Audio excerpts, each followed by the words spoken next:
was once a day that I would pray for you. I'd go and misbehave just so you'd notice too. Sneaking looks up and down from across the room.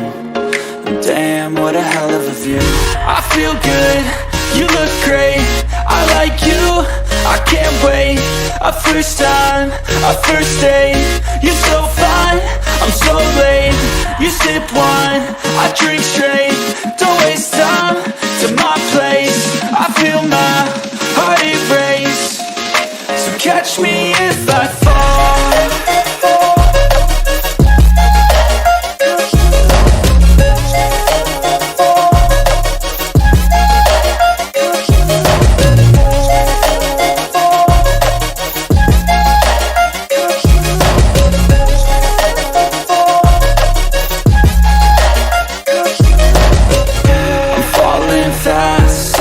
Praying that this night's gonna last.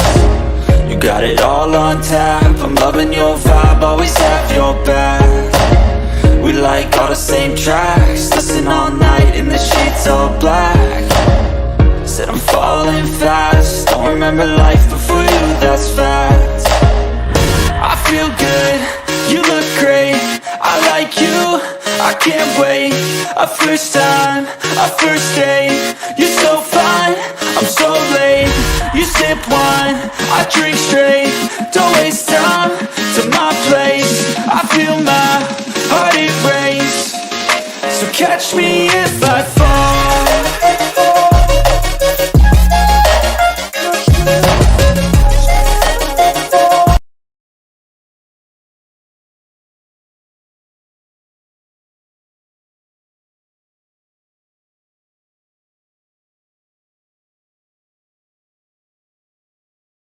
Step 1, wake up early, gonna rise with the sun. Step 2, get some good, some food in you.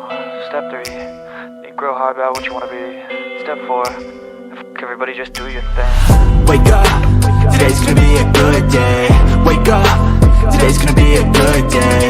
Wake up, today's gonna be a good day. Wake up, today's gonna be a good day. Wake up, today's gonna be a good day. Wake up, today's gonna be a good day. Wake up, today's gonna be a good day. Wake up, today's gonna be a good day. Yo, set your affirmations, aspirations. I got shit to do, the aftermath of preparation. Good food, good mood, blood in circulation. One step at a time, yeah, that's how you make it. Set a goal you control and the steps you take them. I try to pick one thought, have some concentration. And if I make a mistake, it's called education. I try to do this every day, call it replication. Wake up, today's gonna be a good day. Wake up, today's gonna be a good day. Wake up, today's gonna be a good day. Wake up, today's gonna be a good day. Wake up, today's gonna be a good day. Wake up, today's gonna be a good day. Wake up, today's gonna be a good day. Wake up, today's gonna be a good day. So life ain't easy, yo, I think there's a reason though. Ups and downs, just like every different season, yo. Sometimes I'm high, other times I'm barely breathing, though. I always gotta fight and hide from the demons, yo. Negative thoughts are poison, they rot. Head full of flaws, so here come the clouds.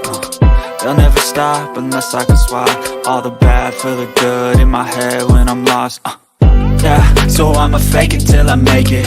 Positive thoughts are overtaken, I got patience. One day at a time is how you operate a cadence. A flow, you grow, you show yourself a foundation. Stay away from all the shit that causes temptation. I know that I like to do it cause it's sensation. I live my life in my head like a narration.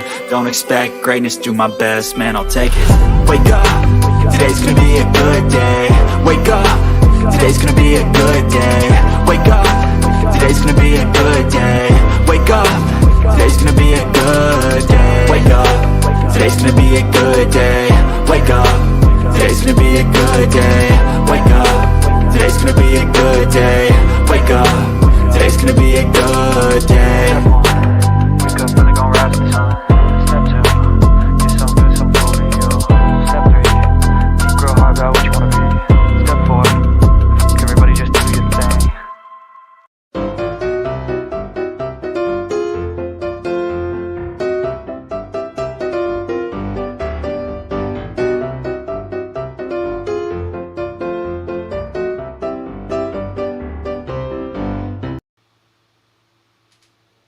Good morning. Hi, Last Nerve. Is it just you and I this morning? Happy Monday. Happy Labor Day. I hope you had a good weekend. Are you off today? I know it is Labor Day here and in Canada. Hi, Pixel Pixie. Corn Doggy Day. Good morning. Happy Labor Day.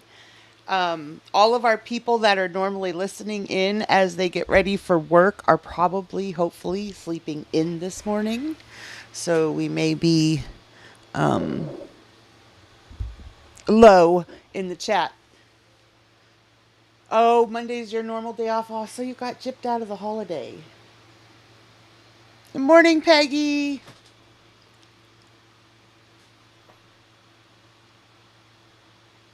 So if you were working all weekend last nerve, then you weren't watching much, huh?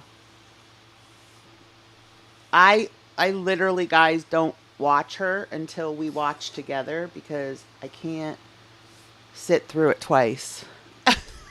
Good morning, Diamond Girl. Have you guys, I'm sure you've seen, if you're on YouTube at all, you've seen about the Ruby Franco or Frankie. I don't know why I keep wanting to say Franco. Oh, it's raining. Actually, it's nice right now. I'm hoping we don't get rain because my son and my daughter-in-law will be here to picnic. Good morning, Jilly. She did, Peggy. Let me see if I can send the picture. She did get it done. She does not give up. She got that sucker done. I'm gonna send a picture to my email so I can share it with y'all.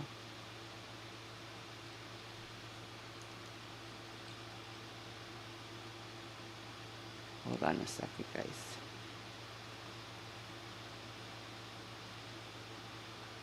I would have totally given up on that meringue.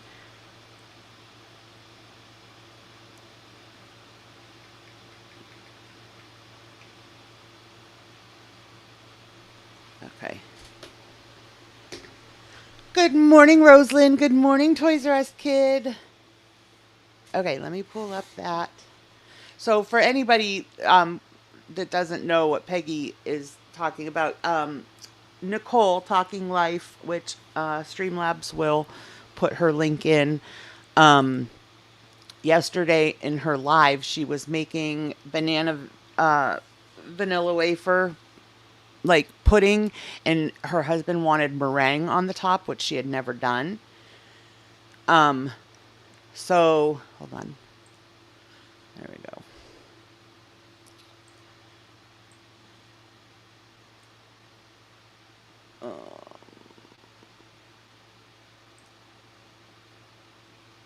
There. Hold on. Screen. Now we know when we play the video, this is not, our audio is not going to work, but there is her meringue. She didn't have a hand mixer, y'all, and she was making meringue for the top, and she had to do it by hand, and it was taking forever, of course, because it's meringue. And we were all like, I don't know, Nick, I don't know if you're going to get that, to have peaks when you're just having to beat it by hand.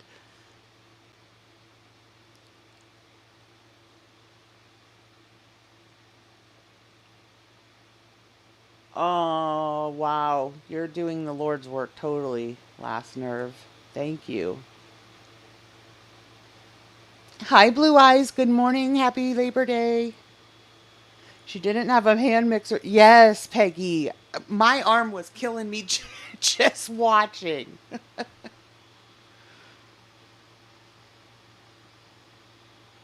Yeah, but that's still something, Last Nerve. I think dispatching would be so interesting, honestly. All right, so that was Nicole's meringue, and I don't know if Streamlabs has put her in yet, but it will. Watch for her link to pop up. It is Talking Life. She usually goes Well, she's been going live a little bit earlier. Like yesterday, she was live at like I want to say 5. Normally, she goes on at like 8:30 at night. Sometimes she'll give us a live during the day too, as well. But normally, it's like 8:30 in the evenings.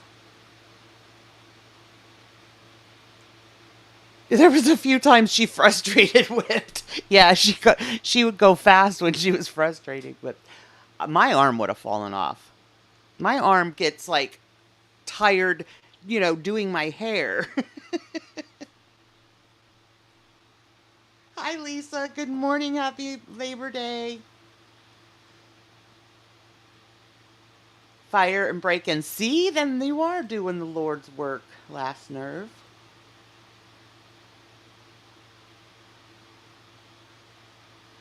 Yes, she broke her coffee foamer. I wonder how often she used that. I bet her girls used it more than she did. Like, that generation gets into all that frou-frou coffee stuff. My daughter gets into all that.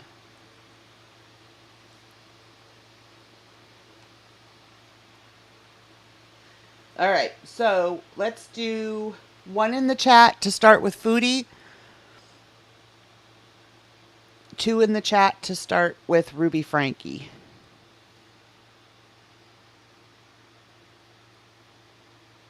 I know, I love her, Peggy.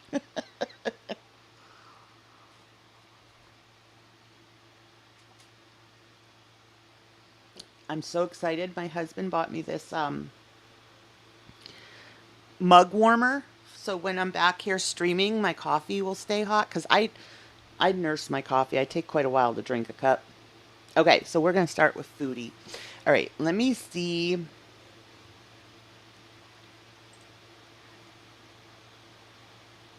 If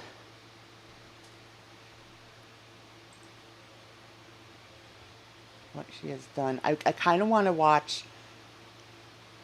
Yeah, let's do the tuk-tuk as well.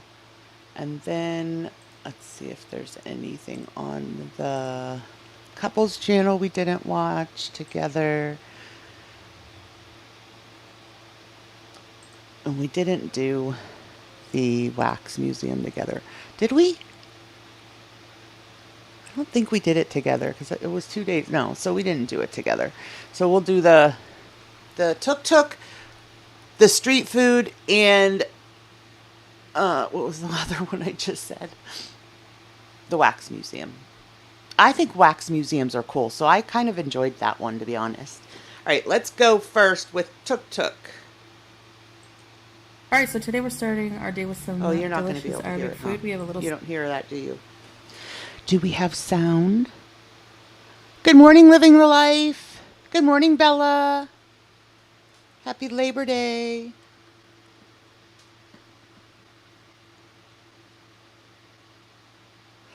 I never have cream of tartar either, but I'm not a baker. So I feel like that's like a baking thing. I don't care to bake. Like my baking is like maybe cookies, an occasional. Although we do have a freezer full of frozen blueberries. The blueberries exploded this year. We had so many. And my family absolutely loves. I make a it's called Blueberry Crunch. It's just like apple crisp, except for it's blueberries, and you have a crust on the bottom and on the top. So like after it cools, you can kind of cut it into like bars.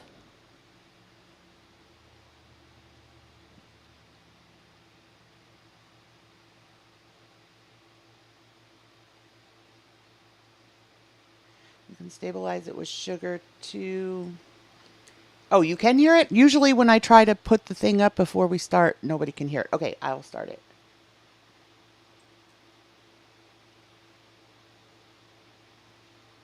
Salad here and pickles. Looks like some chili tomato sauce. We have some chicken on coal with rice, fries, and She never gets tired of her chicken and rice. Jeez.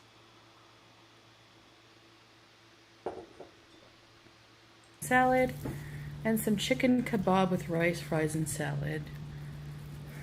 Bismillah. So these are just some random clips in my phone. We just thought this really old looking tree was really cool. That is cool. And here's just me standing around as we're taking walks on the street. And we're going to be doing a lot of videos showing you guys just walking around the streets with random things and street food and stuff like that. And there's these little temples everywhere.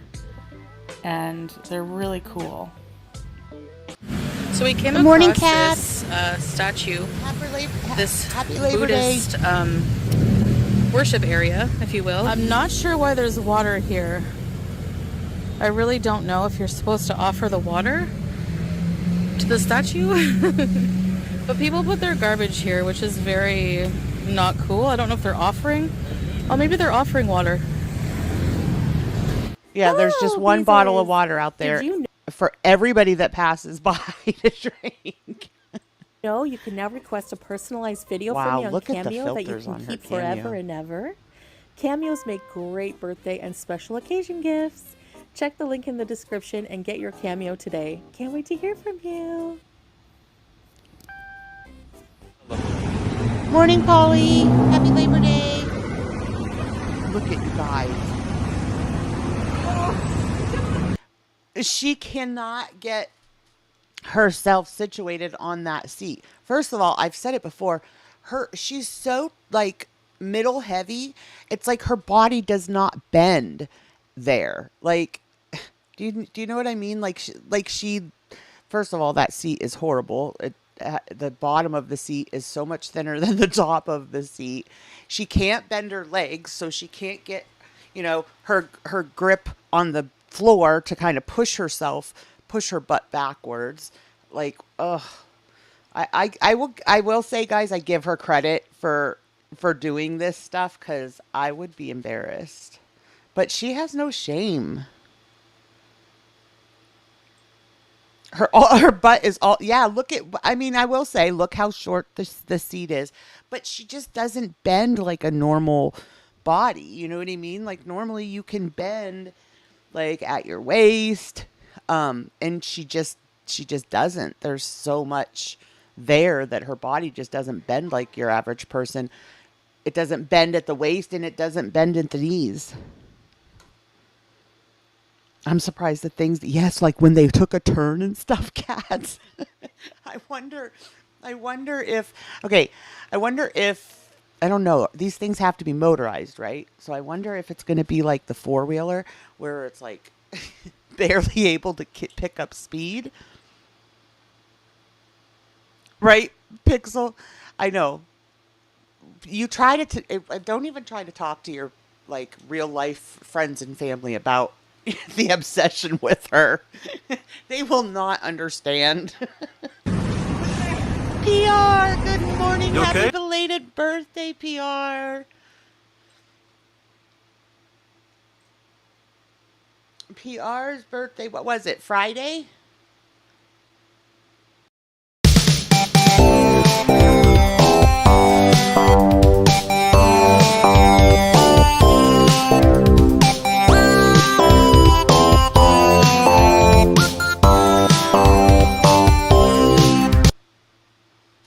Happy birthday. We love you, PR. Saturday. I knew it was one of the days that we weren't on.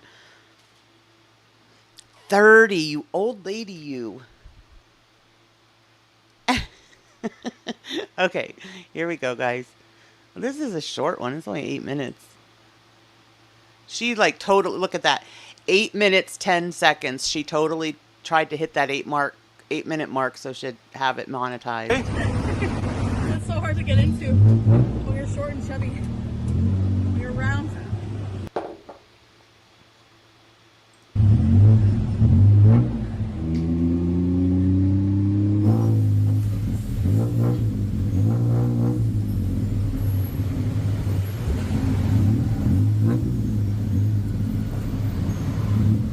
It doesn't seem to be struggling.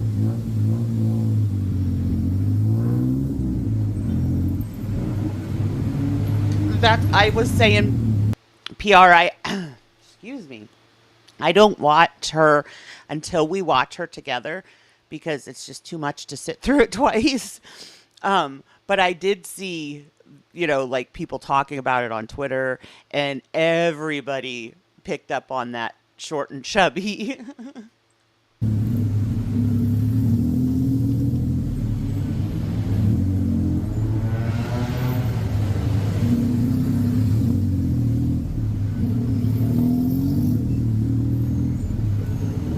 Oh, Kat, your birthday was Saturday too? Well, happy belated birthday.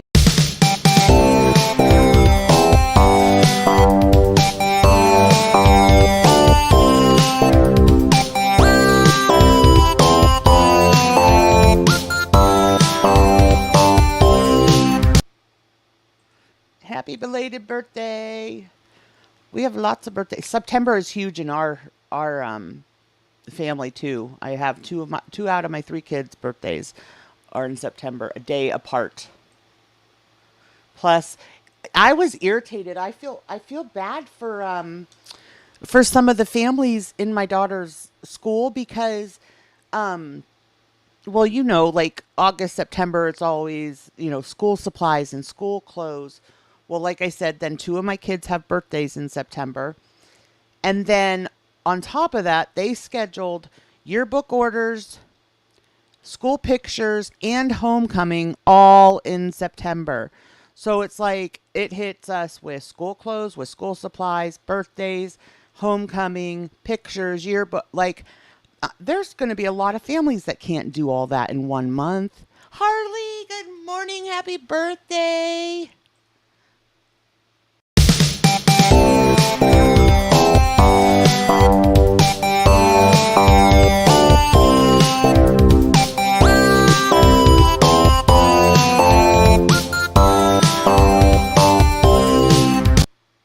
Happy birthday, Harley. I'm so glad you were able to join us today. Harley's always working. Okay. Here we go. But yeah, anyways, so the school thing. I feel bad because, everybody's struggling these days. Like groceries, everything is so high, gas. And I'll tell you what, all of the traveling we did this summer, everywhere was cheaper for gas than what we are. We didn't hit one state that was as high as us.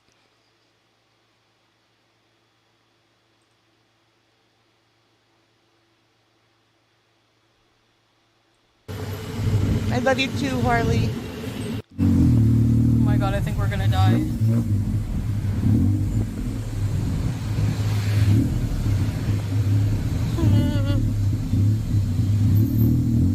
Is she really? Now, and I'm really not trying to weight shame here, but she's only scared and only nervous because she's worried about what everybody's saying in chat. What happens when it turns. Hey guys, we are on the way to the Cat Cafe. And we are taking a tuk-tuk for the first time, and it's really scary and hard to get into, but it's an experience, so... Actually, I miss Julia, so let's go and pet some cats. Aw, Sala misses Julia. That cat is his, not hers, you guys. Let me see.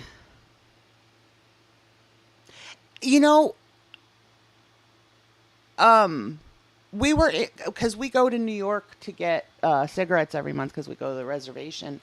And normally, like when we went last month, we go once a month. And when we went last month, it was $2.99 for gas. It's been like $3.89, $3.99 here. And when we just went last week, it was up to $3.49 on the reservation. That's high for the reservation.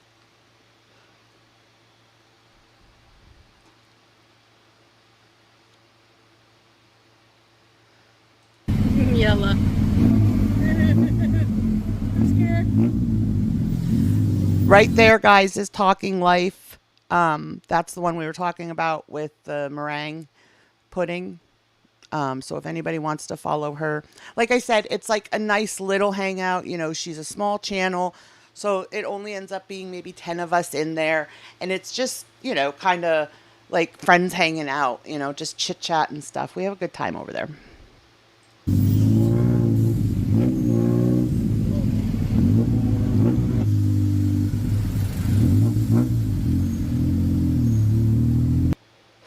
Oh, PR, your gas is worse than that? Ugh. I know we didn't go as far as like to California and stuff, but I want to say they're higher too, because aren't they like around 5 a gallon?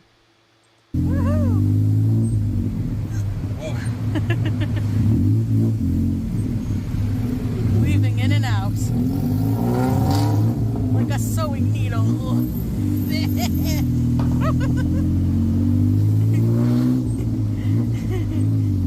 We're almost there, by the way. There's a nice breeze.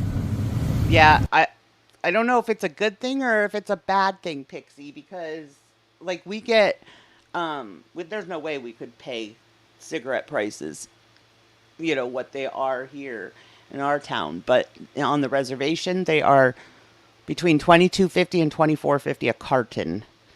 But like I said, that's not really a good thing because it makes it affordable. That's right. Oh my gosh, Sharon, that's horrible. Good morning, Sharon. Happy Labor Day. How can people even afford to drive? That's double what it is Actually, here. I like We're these high. simple streets, by the way. It's a very nice experience to see these shops, stores, many restaurants and cafes, and these local areas. That's so cool. Holy cow, that's double what it is here too, Sharon. Ours are like $7.50 a pack.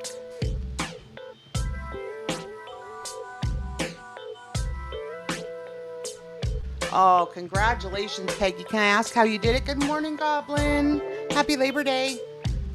I don't know. I told everybody when we started, I said we may be, you know, a small group this morning because it's Labor Day and hopefully everybody that has off is actually getting to sleep in.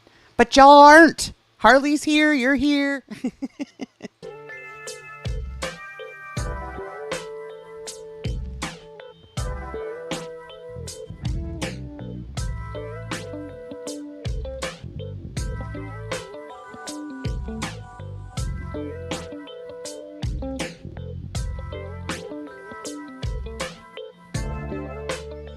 I'm the same way though. I was up though at 3 a.m. I hate that when I wake up in the middle of the night and I'm wide awake. I was like, you know, so revved at 3 a.m. in the morning. And then about 6 o'clock, I got like super sleepy. And I was like trying to will myself not to fall asleep so I could get ready for a stream this morning. And I did drift off until 6:30. But here I am. So that's why I'm a little late.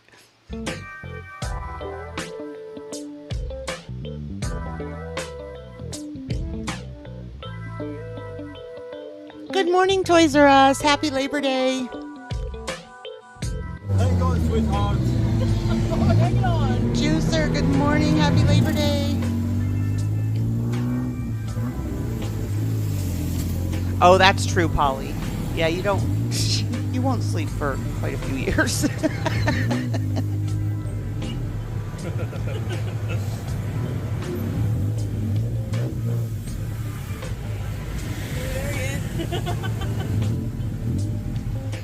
Oh, that's so cool though, Harley. My look is unbelievable, guys. You got to try it.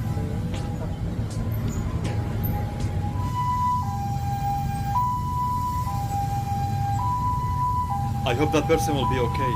Look at all those. What are they? Scooters?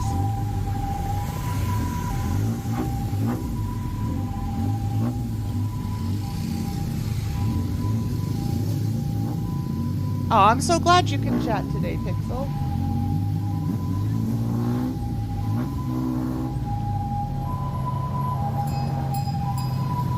Oh, Lisa, that's huge.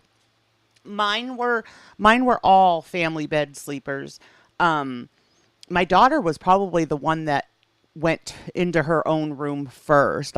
We just let them decide on their own, you know.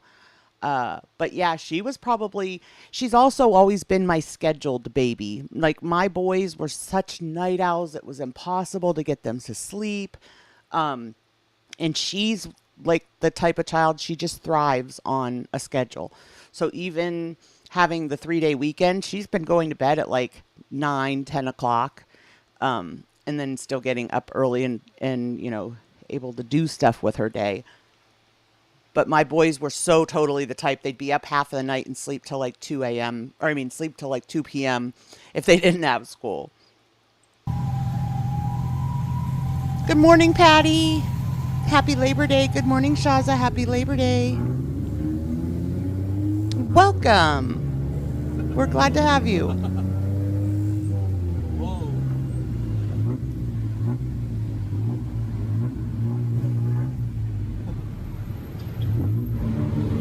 Both of the grandbabies just started sleeping through the night, Polly. One is 1 and one is 3. And they just both, which is good because they're pregnant with the third. So couldn't have happened at a better time. But both of them now are sleeping in their beds all night long.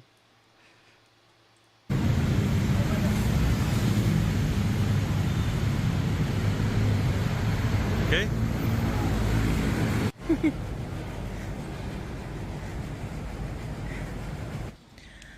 Okay guys, I just want to show you the currency of Thailand. So this here is 1,000 baht. All of them have the picture of the king on them of Thailand. So 1,000 baht, 500 baht, 100 baht, 20 baht, 10 baht, 5 baht. And this is the cutest thing ever. These are 1 baht. This is 1 baht. This is 1 baht. These little stickers, these little stamps are 1 baht. This is currency here in Thailand. That I would can't be believe that. hard to. So cute. Wouldn't they? You'd think they would rip so easy, like throwing them in with like the coins and stuff. I don't think I'd like the stamp thing. Anyone see that bull in the tiny car on the freeway in No, Juicer.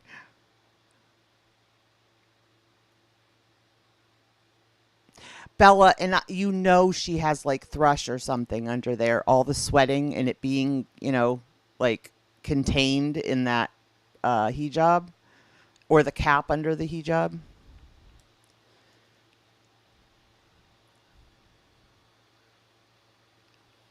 I guess that would make sense, Pixie, almost like it's what keeps people watching or something. I wouldn't want to. Good morning, Carlotta. I wouldn't want to like sell my soul for. I have always said that though since I started. I'm sorry. I'm not gonna, allow myself to be the laughing stock of the internet or like I don't know. Why would you degrade yourself to that point?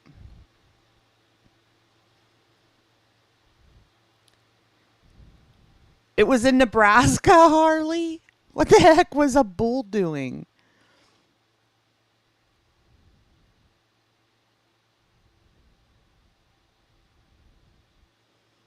Yeah, isn't it weird? Yeah, why would they put minions on there? That is weird.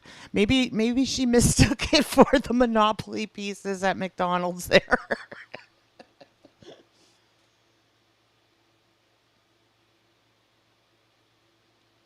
Yes, cats, that's what I'm saying. Like the moisture from sweating and then being enclosed up there and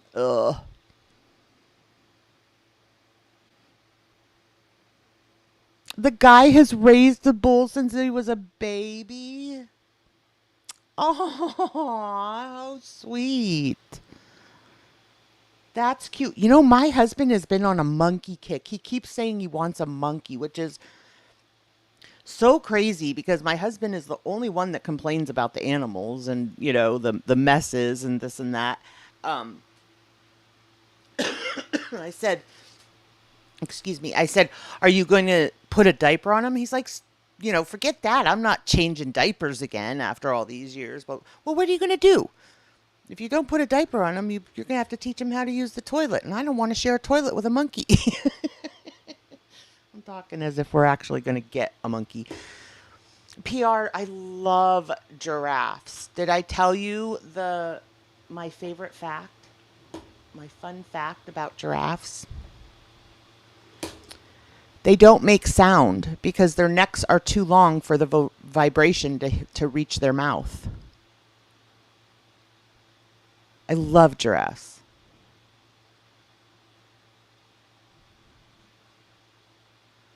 And when my kids were little, they each had, well, not my daughter, but my boys each had like a cassette tape of songs that, you know, had their name in it. And Jacob's was a giraffe, and it was giraffe makes me laugh, takes 2 days to give him a bath, he's got spots and a long neck, Jakey wants a giraffe. Cute. My favorite hobby to collect the stamps. It has 7-Eleven on So it. this one bot is only used. It has seven. She's got to be confused. Who's giving out stamps as currency? We have like one of those older grocery stores here that's like a local family-owned grocery store, and they still do stamps, and like, you know, you can work up to get like pots and pans and different things. At 7-Eleven. Alright folks, that's it for now. Thank you for watching me trying the tuk-tuk for the first time here in Bangkok in Thailand. Quite an experience, and hey, I wouldn't shy away from trying it again. And I might use it as a means of transportation. See you in the next video. Bye guys! Wait, what? Oh, you see, Patty. Oh my gosh, I'm so slow. I was talking about a monkey, and then I read your thing, and I thought you were telling me that your monkey bathed your bathed your brother twice a day and cleaned in between his folds. I'm sorry. I'm such a goof. I'm like half out of it, I think, this morning. You know what, PR, he totally puts on the laugh now. Like he plays, like he trolls us with the laugh now. He makes it worse than it is. Yeah, I'm really, really bad at it though, Last Nerve. I'm horrible at anything like that. Couponing. I'll save coupons and then go to the grocery store and I forget to use them. I'm awful. Oh, that's good, Patty. I'm glad.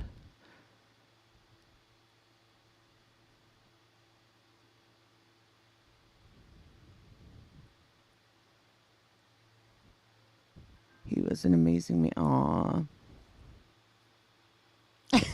Nothing, but I need something, Carlotta. I think I fell asleep during your stream last night.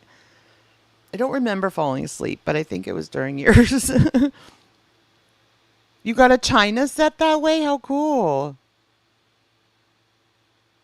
Aw, thank you, Harley. Did you text it or did you put it in Discord? I think you texted it, right? Yep. All right, I'm going to send it to my email.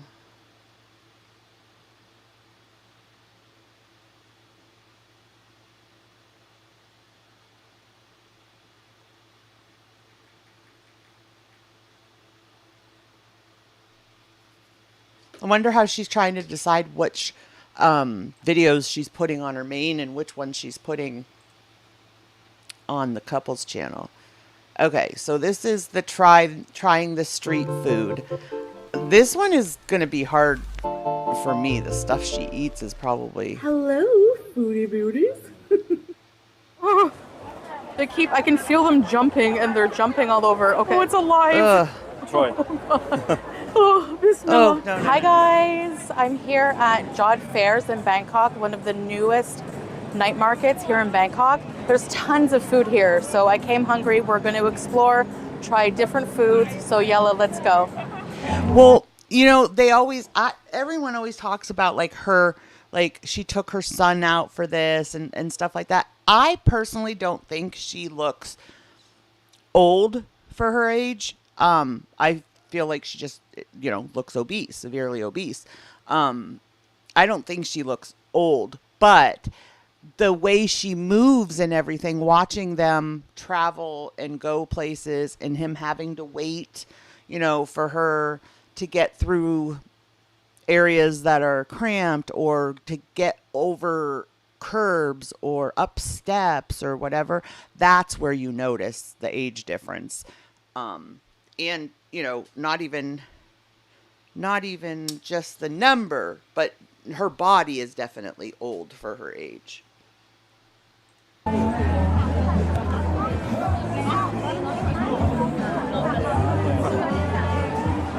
Okay. What am I going to try first?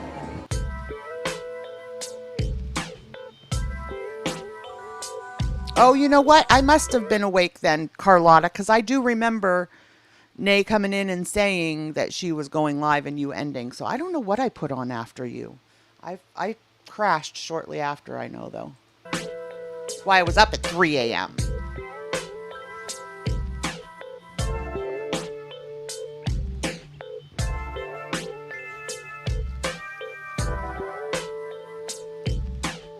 I think so too, Last Nerve, which, I mean,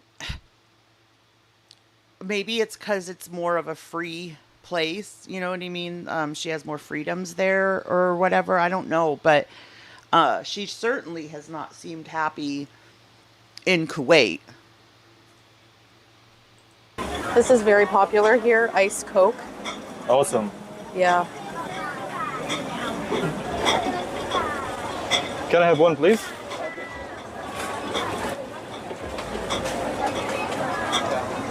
Whoa. Yeah.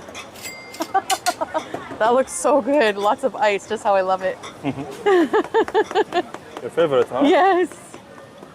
Just take a straw.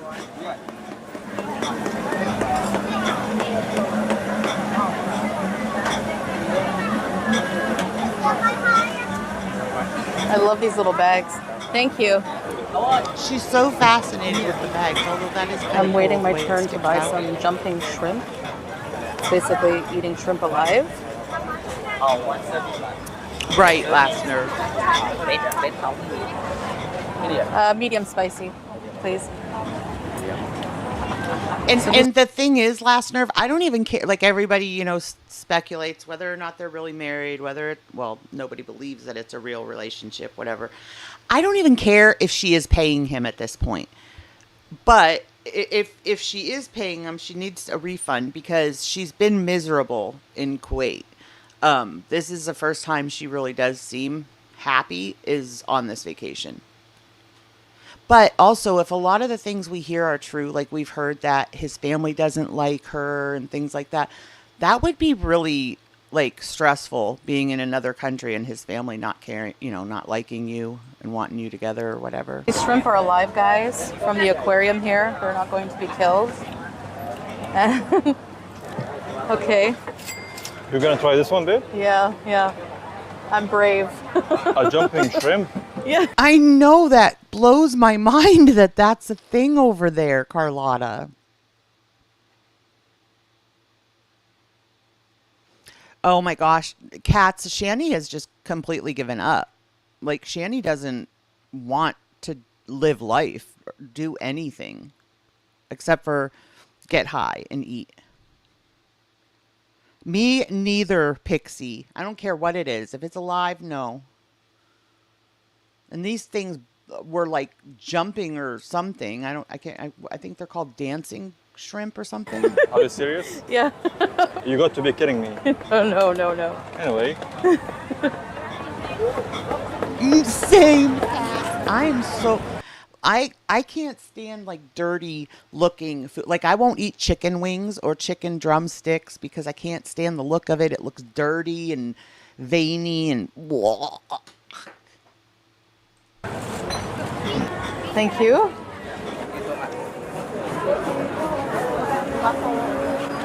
They're still moving. Bouncing in there, you guys. You see them? Yeah. Oh, no. Jumping. They're jumping. All It's right. like eating What I'm the freaking hell? out.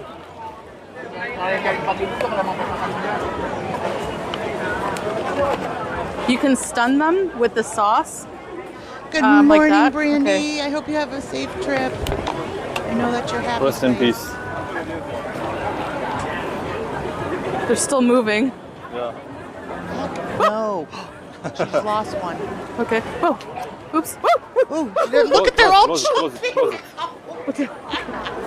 Oh my gosh. Okay. That is so gross. I can feel them jumping, and they're jumping all over. Okay. Yeah, no, I'm not Go biting for into it. something like that. Oh, it's alive. Try. Oh, Bismillah. I can't.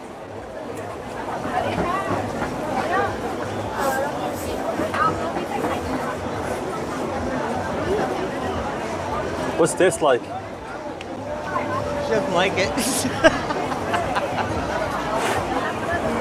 Actually, it's a good flavor. Very lemony, citrusy. The thing that weirds me out is them moving and their little legs are sharp. Or their shell. Great job, babe. How you try it? But Did he say he will try it? that was an experience. They're actually not that bad.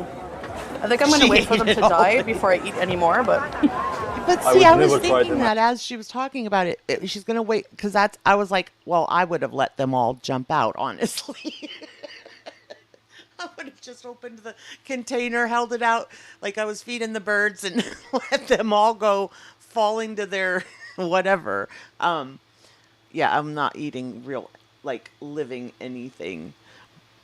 But yeah, she said she's going to wait for them to die and then she'll eat it. But would that be safe then? Like, I almost feel like once they die, they will, like, I don't know. Like, is that even safe?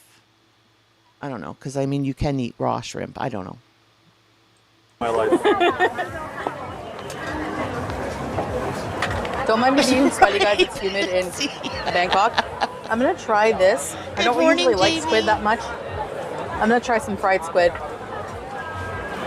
Okay. One this, please. Oh, Yeah, this one. Yeah.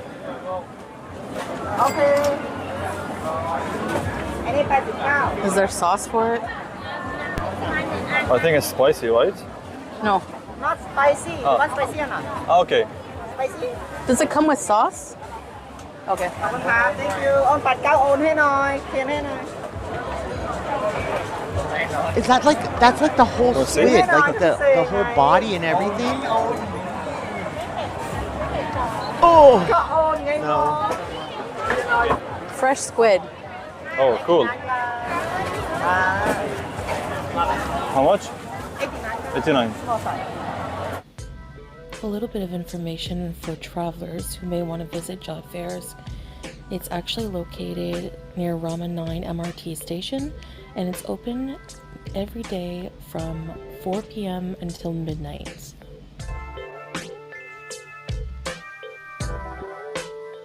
That's kind of neat that it's always out like that. It's like a fair all the time. This is popular. These banana cakes. You would love that. You want to try one? Sure, why not?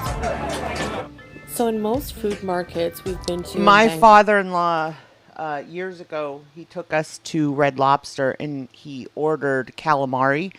Just like he's all about like getting the kids to try new things and new experiences and stuff. So he ordered calamari. I took one bite of that. I could not. It's like chewing rubber.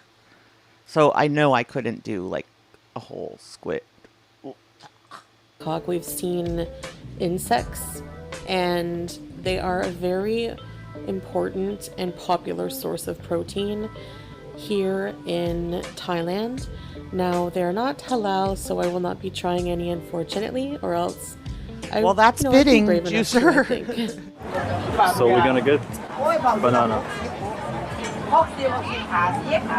Very popular food. Oh yeah. Oh, really, cats? It was Can I gross. have a banana, please? Yeah. What are these?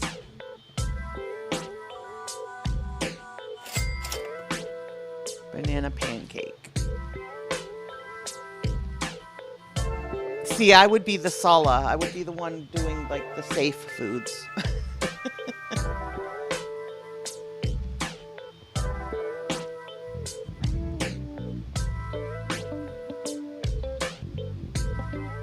Oh, was it? Did you hate it too, Peggy? Well, that looks like pizza, not like pancake.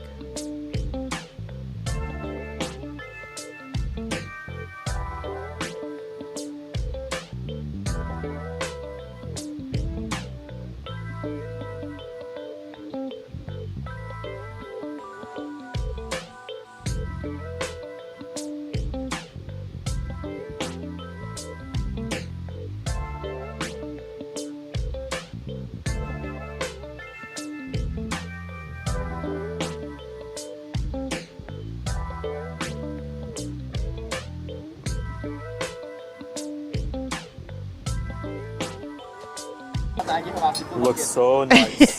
Peggy. Oh, Bella, I see. But I'm not a seafoody type of person either. So it's I'm called allergic to banana shellfish, pancake. so I can't do crab or lobster.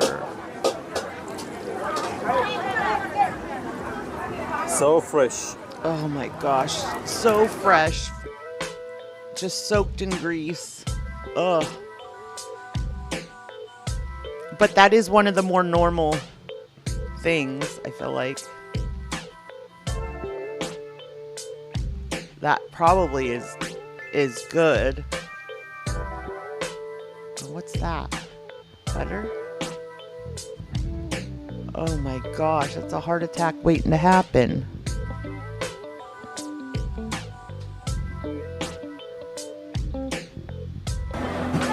Thank you, sir. I'm sure it's Banana delicious. pancake with Anything that's condensed horrible for milk you usually drizzled on top. Yummy. tastes wonderful.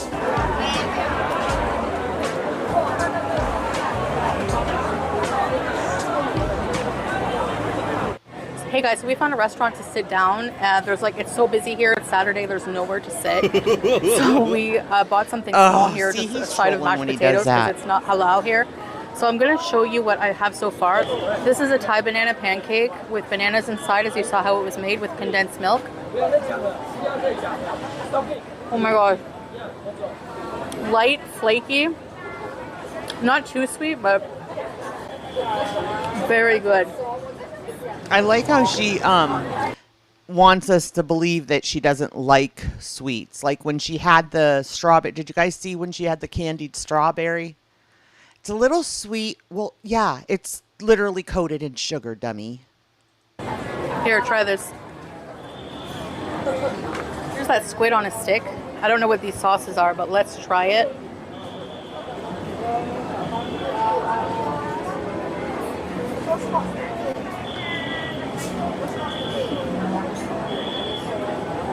It must be very fresh.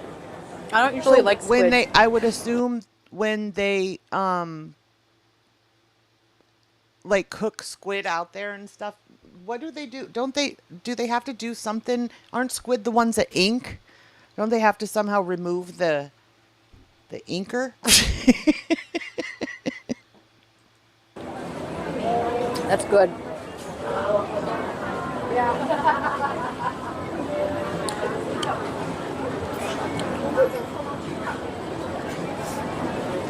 Well, Juicer noticed that they did not show us her actually getting in there and sitting down because look, there's this arm of it and there's no way she was getting through that space. They pulled that table closer to the other side. She got in and then they pushed it up against her just like a high chair. Are you gonna try the mashed potato? Good morning, Irma. Happy Labor Day. They rinsed it. I don't know what you call it, Harvey. It's the only thing we could find here that was halal.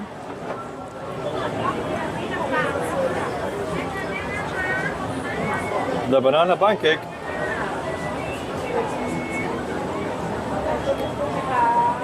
Very sweet. Extremely yummy. Very good, huh? Yeah.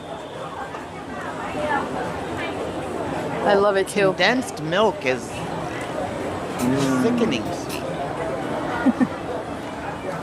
Ya salam. Hi. Hi. Those Her shrimp look elbow. so good. Pixie, Hold on, I had to stop for this one. Her elbows bend well, knees and waist not so much. I wonder if she is a spectacle walking around Bangkok. Most people are average hardworking there. And that's what I was saying. She doesn't bend at the waist. She doesn't bend at the knees. That's why when she got in that tuk-tuk, it was like she was like starfished.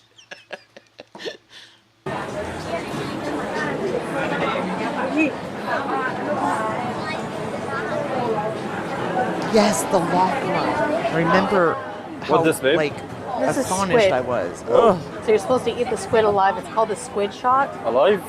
Yeah. Okay.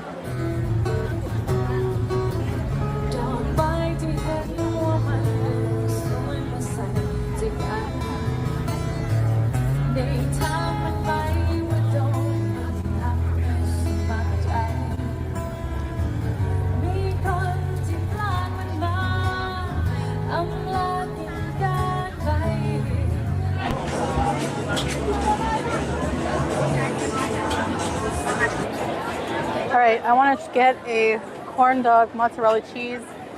I've been craving one, so can I have a mozzarella cheese corn dog? Number three, number two. Number three. Number 3, just cheese. Thank you.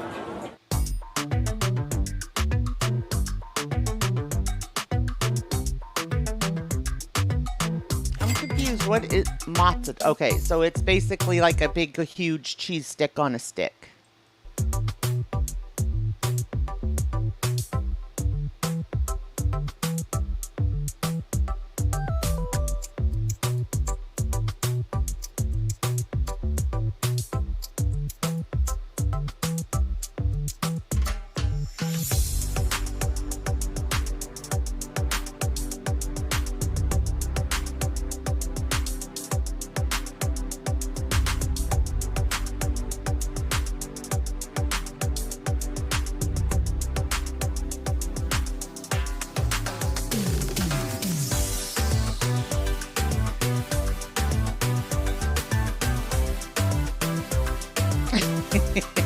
Carlotta.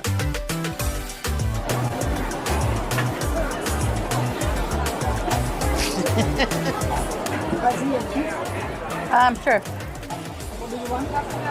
A little bit of both. Yeah, both spicy and cheese. Yeah.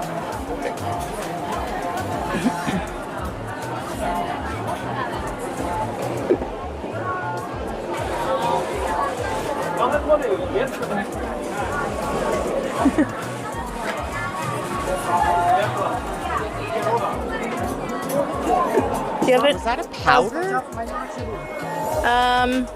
I'll have some cheese on it. Yeah. Super cheesy.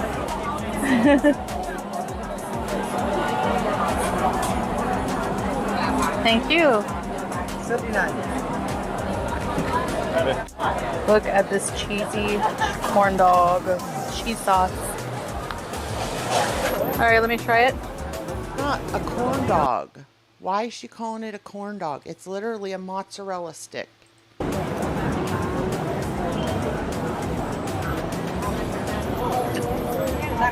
No cheese pull. Let's try again.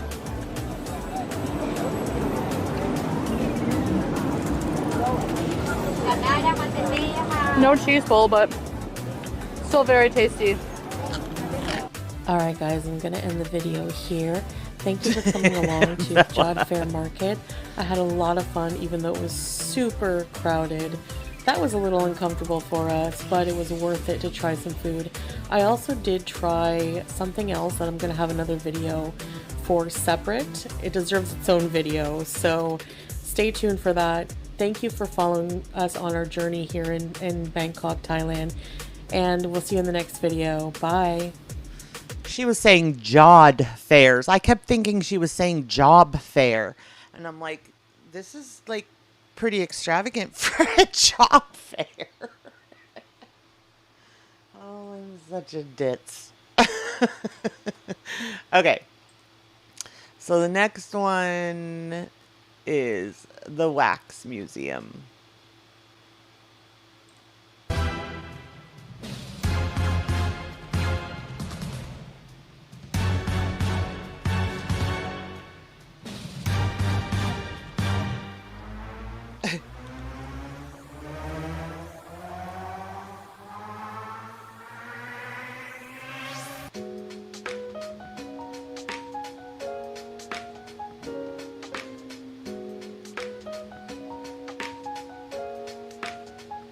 I don't know how I'd feel about putting all this stuff on. You know how many people have put this stuff on their bodies and on their heads?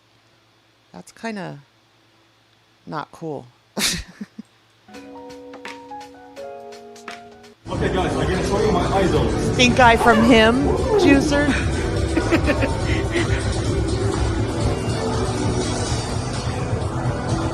You know, triple.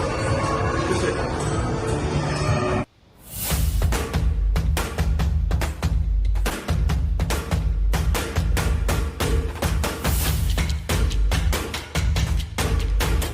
Ooh, you're so talented.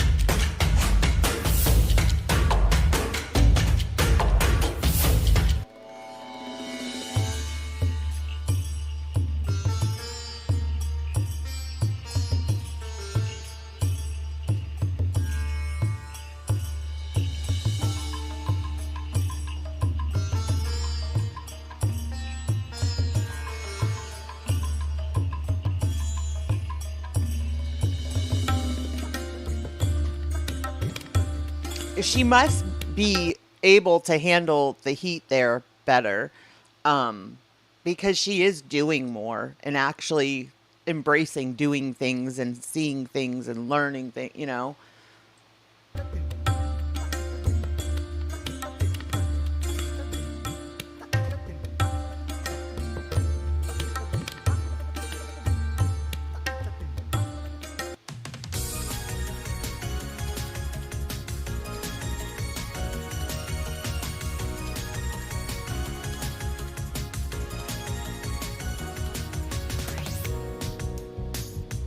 Leonardo DiCaprio. It's crazy how real they Hello, look. Titanic. Hey man, I like doing whoopsie and Gilbert Grape.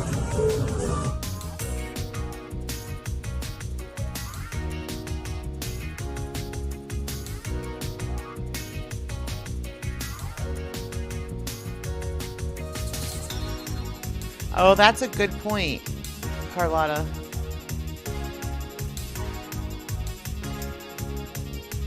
Well, that's what somebody else had said.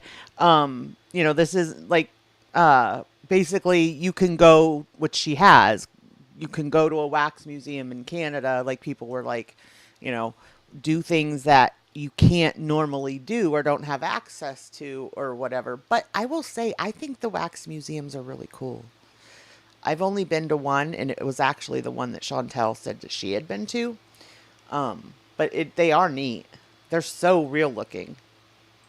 But that was my reply to that too, was I'm sure they're looking for indoor things to do with air conditioning.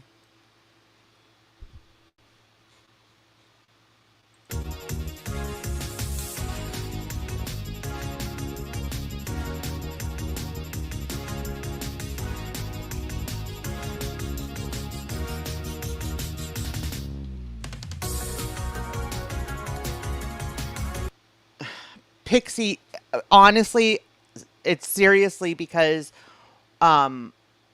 she doesn't want to put in the work. You have to, you know, weight loss surgery isn't as easy like as people think. Like they make you do therapy, they make you lose weight before you have the surgery. I would imagine with her too, there's so many health factors involved as well. So I would think she would have to take off a bit before she could even get the surgery. She'd have to have like her lungs, her liver, everything would have to be stable, I would imagine.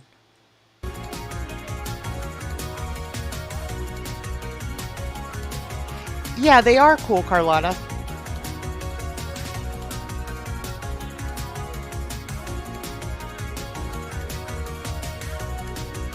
Yeah, guys, if you don't, Carlotta's link should fly through here at some point too. If you don't follow Carlotta, we also been hanging out over there. She's been playing live cams from Thailand and other places.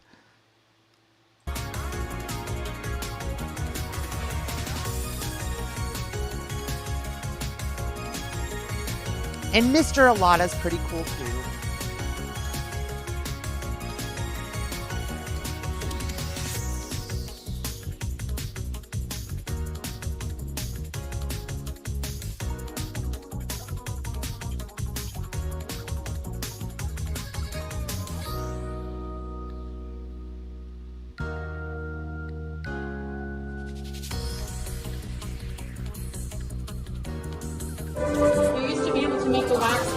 here. Is it doing something weird, Irma? Take your hand and wax. Just close. Oh, shit.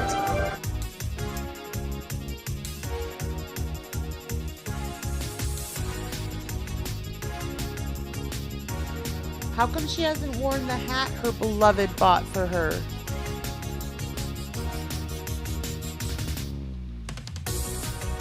Maybe because she already has to wear 2 layers on her head?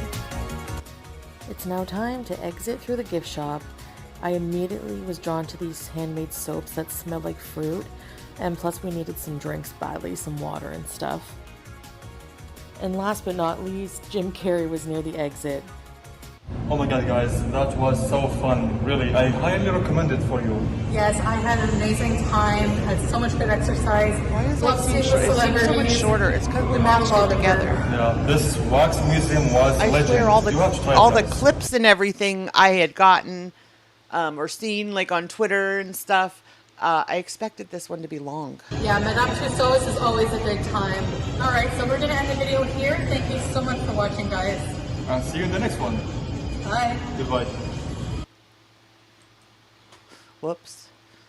Oh my goodness. Oh my goodness. Okay.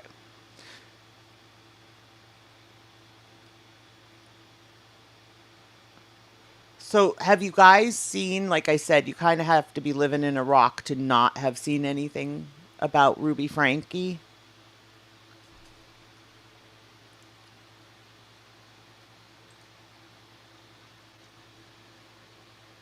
Good morning, Blondie.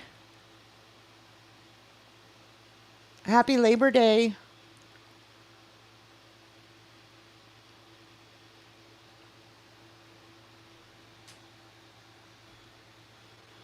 So, Ruby Frankie is a family vlog channel.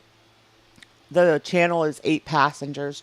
I don't even know if it's still up. Don't go follow it if it is.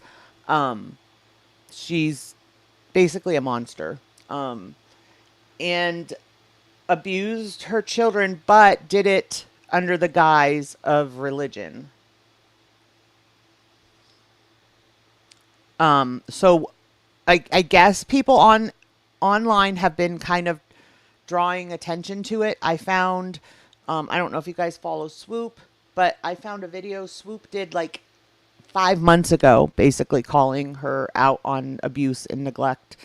Apparently people have been trying to get law enforcement to do something about her for quite a long time, and they weren't doing anything until one of her kids showed up at a neighbor's house with duct tape around their hands or wrists, malnourished and all like, bruised and cut up.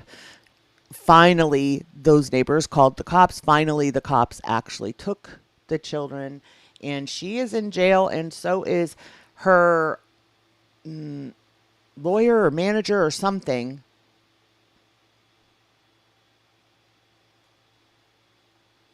We knew that was coming. Apparently, the neighbors were gossiping online for years about the Frankies. Yeah. And then I guess her one sister went on, because her sister also has a YouTube channel that has over 1 million subscribers. She went on and said that basically the 3 sisters have like been holding each other up for, I want to say she said like 3 years. And they said they've done everything they could do. I don't know. It doesn't sound to me like they went to law enforcement, though. It sounds to me like they were trying to intervene when they could or whatever. Well, they obviously weren't able to intervene to the point that needed, because the little boy showed up at the neighbor's duct taped. Her business partner. I know. I don't understand that either. The husband is not in jail. I don't understand it either. When it first came out and people were saying he wasn't in jail, I had thought that they were separated and maybe he was like estranged, hadn't seen his kids in quite a while or whatever. But it sounds like he was, there and involved. So I don't understand that either. How you would have to be pretty neglectful to not notice these things on your children. Okay, so I'm going to pop up this. Here we go. Host of YouTube parenting channel is charged with child abuse. Ruby Frankie, a Utah mother known for chronicling her strict parenting style, was arrested after one of her children ran to a neighbor's house seeking help. One of the things I saw, you guys, was a clip where she was sitting in her car and she said that the school had called her because they were worried that her daughter didn't have a lunch. And she advised the school that the daughter was responsible for making her own lunch, and that she had informed the mother that morning that she had her lunch. So basically, the mom didn't want to bring her a lunch and didn't want the school to do anything for her or give her food because she was, she wanted her to learn a lesson. So I'm thinking this girl has to be what, like 13, 14, not that it still is, is okay, but I'm thinking if she's responsible to make her own lunch and everything. Guys, the girl was 6 years old. That's like kindergarten or first grade. And that's what she would do. She would punish them and withhold food from them as punishment. So the little boy that showed up was malnourished, and so was like one or two of the other ones. Was arrested and charged with aggravated child abuse this week after one of her children climbed out a window and ran to a nearby house seeking help. Ruby Frankie, 41, was arrested on Wednesday in Ivins, a city in southern Utah, at the home of Jody Hildebrandt, her business partner, who was also arrested. Ms. Frankie hosted the now defunct YouTube channel 8 Passengers, where she posted videos about her parenting approach with her 6 children, including refusing them food as a form of punishment. Hi, Collie. Good morning. Happy Labor Day. Exactly, cats. Withholding food is torture, not punishment. And these kids are growing children. Like they need, they need the nourishment, the vitamins and everything so that their bodies, grow. Can you imagine? Like, I can't imagine like listening to my child cry in hunger. I just can't. Ms. Frankie and Ms. Hildebrandt were each charged on Friday with 6 counts of aggravated child abuse, according to the Washington County Attorney's Office. Each count carries a maximum sentence of 15 years in prison and a fine of up to $10,000. According to an affidavit, Ms. Frankie's 12-year-old son, identified as RF in the document, climbed out a window at Ms. Hildebrandt's home and went to a neighbor's house on Wednesday morning asking for food and water. The child had duct tape on his ankles and wrists, as well as open wounds. He appeared to be emaciated and malnourished. Hold on, guys. Let me put a trigger warning up.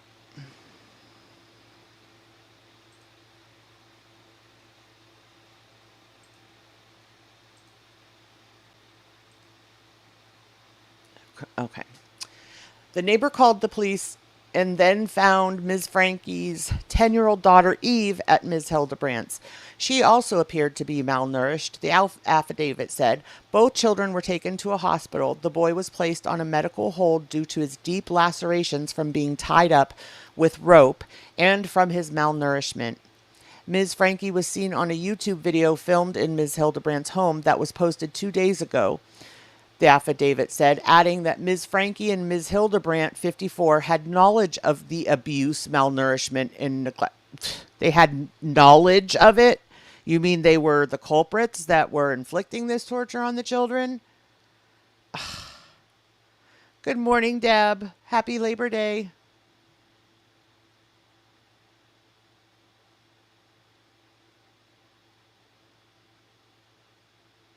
She sent her son to a boot camp for 8 to 10 weeks, took Christmas away from her 2 younger children to teach them. Oh my gosh, Collie. She took down her channel approximately 8 months ago. This story is mind-blowing because so many people were concerned in covering them. Did, I wonder, the one that I always think, I don't think I've ever seen him cover them, but did Dad Challenge Podcast ever cover him? I know he does all this kind of stuff. That just kills me. They had knowledge of the abuse, malnourishment, and neglect. The 2 children were believed to be in direct care of Ms. Hildebrandt, the police said in the affidavit. A search of Ms. Hildebrandt's home found evidence consistent with the markings found on the 12-year-old, the police said in a statement.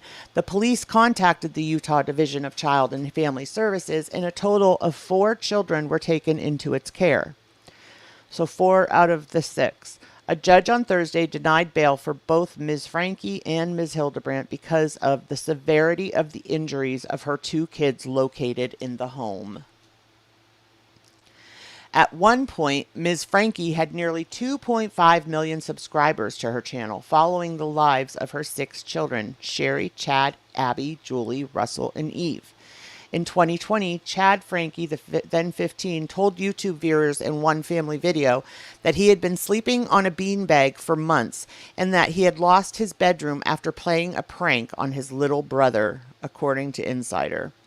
In one video recorded by Ms. Frankie and reposted to TikTok, she said her daughter Eve's teacher had called her to say Eve had come to school without a lunch. This is what I was talking about.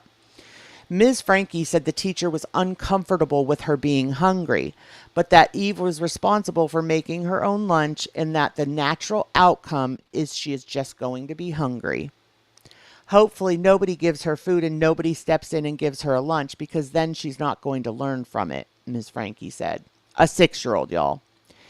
A YouTube spokeswoman, Nicole Bell, said in an email on Friday that 2 channels linked to Mrs. Frankie had been terminated. Ms. Frankie now appears on social media channels on behalf of Ms. Hildebrandt's counseling business, which claims on its website to empower people by educating them with principles of truth, learning to be honest, responsible, and humble. What a joke. Good morning, GC. Happy Labor Day. Here, let me catch up on the chat a bit before we go on.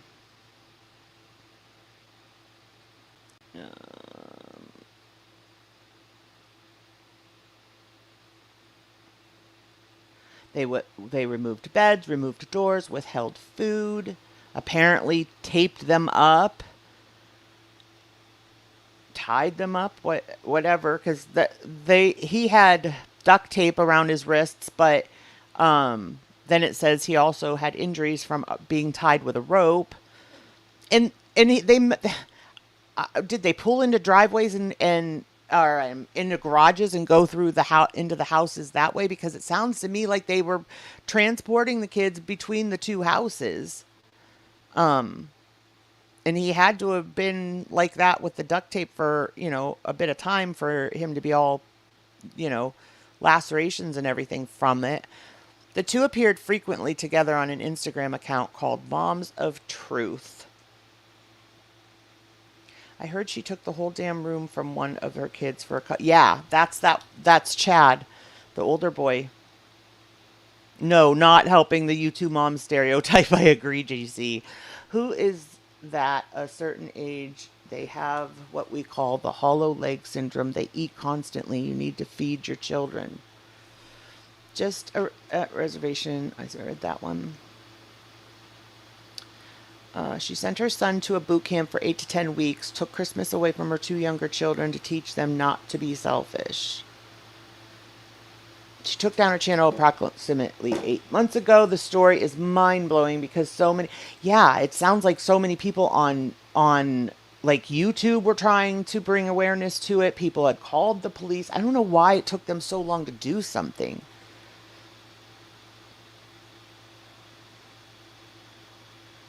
I think Deb is back, toward the beginning of the stream. I would call this connections thing a cult. It screams cult-like morals. Well, kind of, who was it just said, GC, it doesn't give them any better of a name. And that's true, because look at 19 Kids and Counting. They followed basic life principles, and some of the training and discipline that they invoked on their children was kind of gross and messed up too. Dad Challenge did cover them a lot, but not that much this year because she took down her family channel and merged with this lady from Connections. I don't understand why the other woman got arrested. She was part of it. Like I said, GC, it sounds to me like they were between the two houses, like Ruby's house and this business partner's house, and this Connections that she was involved with this Hildebrandt was basically all about, raising children to, I don't know. To be honest, I don't know what they're trying to instill in them. It's really torture. I don't know what it reminds me almost, but even to a worse extent, it almost reminds me of like when you join the service and they have to, knock you down to nothing and then build you back up. It sounds to me like that's what they were doing. I don't know that they ever build the children up when they're done knocking them down, but they definitely were like knocking them down.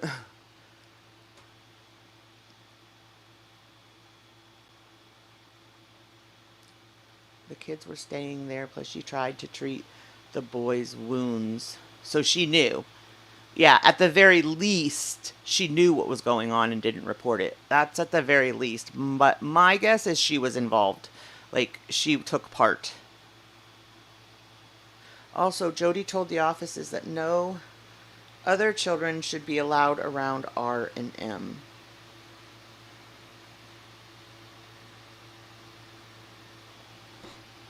Good morning, Marion. Happy Labor Day. As sad as it is, thank goodness they are alive. Not exactly. Yep. Amen. She's a mandatory reporter, and she did. Oh, yeah. She's an attorney, right? So, raising children by fear tactics like scared straight. Are we in the 80s? These are not criminals. She enabled it. Yeah. Plus, she was preaching. She was. That's what the Connections thing was. They were preaching. Discipline actions and punishments and blah, blah, blah. They both are disgusting, but I want to hear why they haven't done anything with the dad. It was not immediately clear who was representing Ms. Frankie or Ms. Hildebrandt. A lawyer for Ms. Frankie's husband, Kevin, did not immediately return a request for comment. Sherry Frankie, now a junior at Brigham Young University, posted about her mother's arrest on Instagram, saying, "Justice is being served. We've been trying to tell the police and CPS for years about this, and so glad they finally decided to step up," she wrote, referring to the Division of Child and Family Services. Kids are safe, but there's a long road ahead.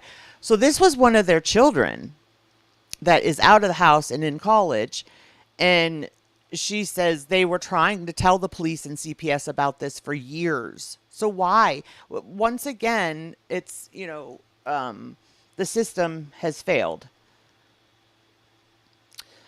Ellie Mitchum, Julie Griffiths DeRue, and Bonnie Holan, who claimed on Instagram to be Ms. Frankie's sister, said in a statement on Thursday that they had done everything we could do to try and make sure the kids were safe over the past 3 years. The sisters also document their own family lives on social media. Ruby was arrested, which needed to happen. Jody was arrested, which needed to happen. The kids are now safe, which is the number one priority, which definitely is, but I don't understand. So the neighbors were reporting it to CPS and to law enforcement, but the three sisters stood by and didn't report it. Like, I know I saw part of an interview with the sister, not an interview. It was her basically her social media response to it all. And she says something to the effect that the three of them have been there, the other three sisters have been there for each other to get through this. The past 3 years, they've been clinging to each other. What? But you never contacted law enforcement. You never contacted CPS. You knew this was happening. These were your nieces and nephews that was happening to, and you did nothing but cling to each other. Why? You weren't the ones being abused. What'd you need to cling to? She probably abused her husband as well. That could be, Harley. Husband was complicit, in my opinion. That's why he lawyered up now, stating he wants the kids with him. Nope. Yeah, see, that's how I feel, Collie. Why would they trust the kids with him? He did nothing.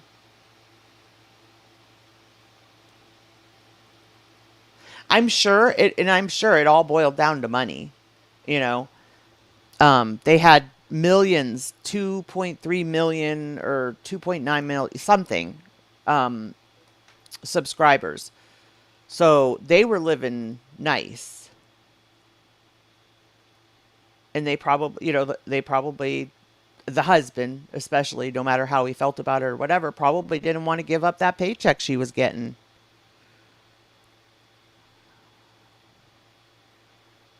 Yep, he was in all of their sick videos with her abuse, so he's just as bad as she is. I agree.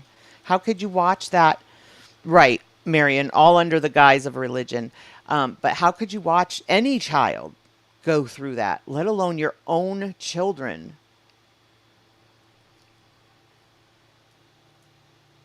Right, GC, I totally agree. Even if the husband had his own stuff going on with his wife, he obviously can't protect the kids.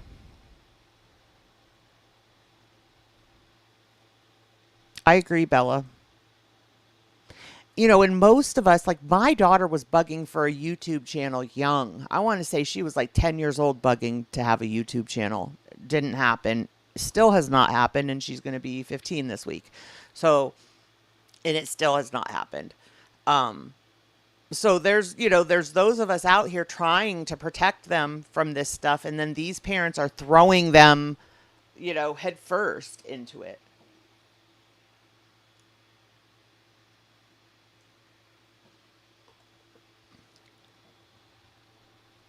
I would never monitor.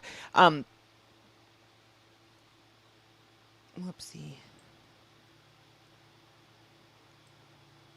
I feel guilty putting my pets on TikTok. Excuse me. I haven't gotten into the TikTok yet. Good morning, Kay. Happy Labor Day.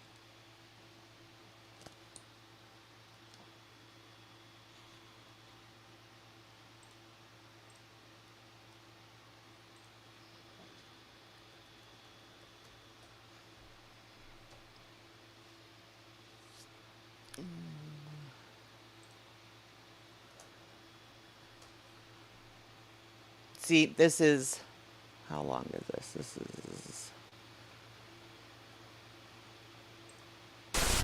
We want you to then... This is SWOOP. I'll put in the link. And she did this 5 months ago. She did this video. So it's been a long time. Whoops. I don't know how that happened that I put in AR. Hold on. Copy. Paste. There we go. There's SWOOP. That's who did this. I'm going to speed it up a bit. 1.25. So anyway, she did this 5 months ago. So I just think it'll be interesting to see, what she was reporting about it then. And, if any of it. See, I just found her, Collie. I like her, but I just found her. Be thoughtful about what you think is going on. We are interested in when you feel triggered.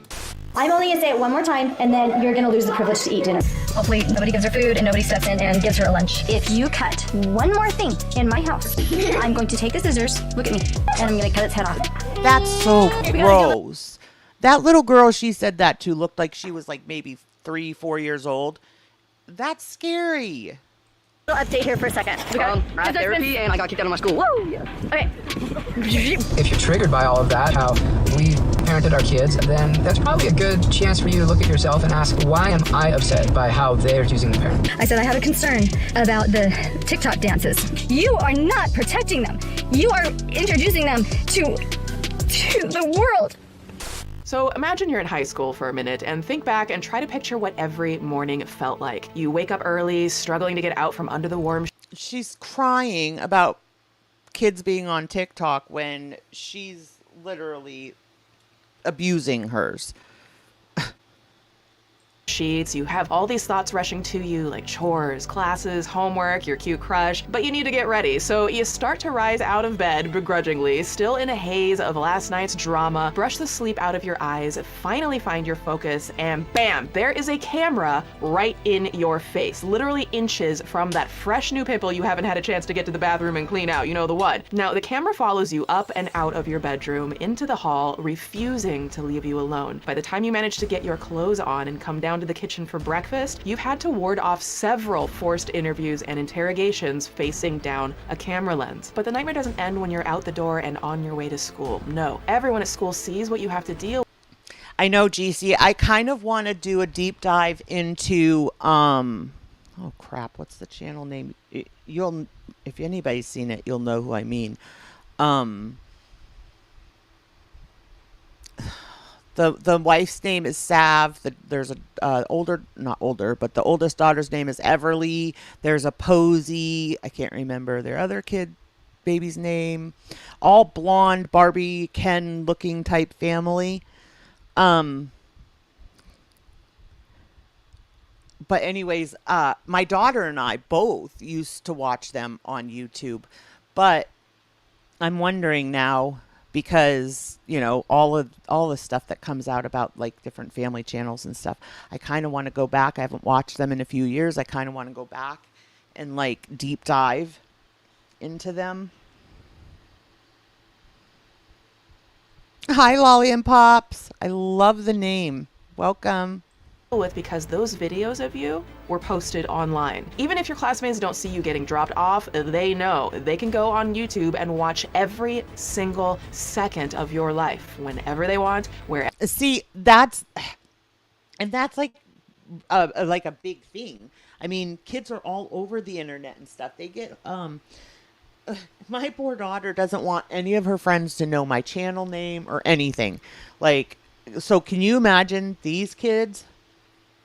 Like, the whole channel is about their life, every little thing about their life. And they have to, like, you know, deal with what happens at school or anywhere else that they go. And the privacy thing, like some of the stuff that these family vloggers share about what their kids are going through, like intimate things, and, you know, it's just gross. Wherever they want, and they can share it with whoever they want without you knowing. You have no secrets. You have no privacy. You might not even have any friends, because every day of your life is recorded, monitored, and posted to a massive family vlogging channel for millions to watch. And there is absolutely nothing you can do to stop it, because the person who's filming you every single day is your mother. And these videos are the only thing bringing in money to your family, and it's what you live off of, because you are the product. And this is what we know.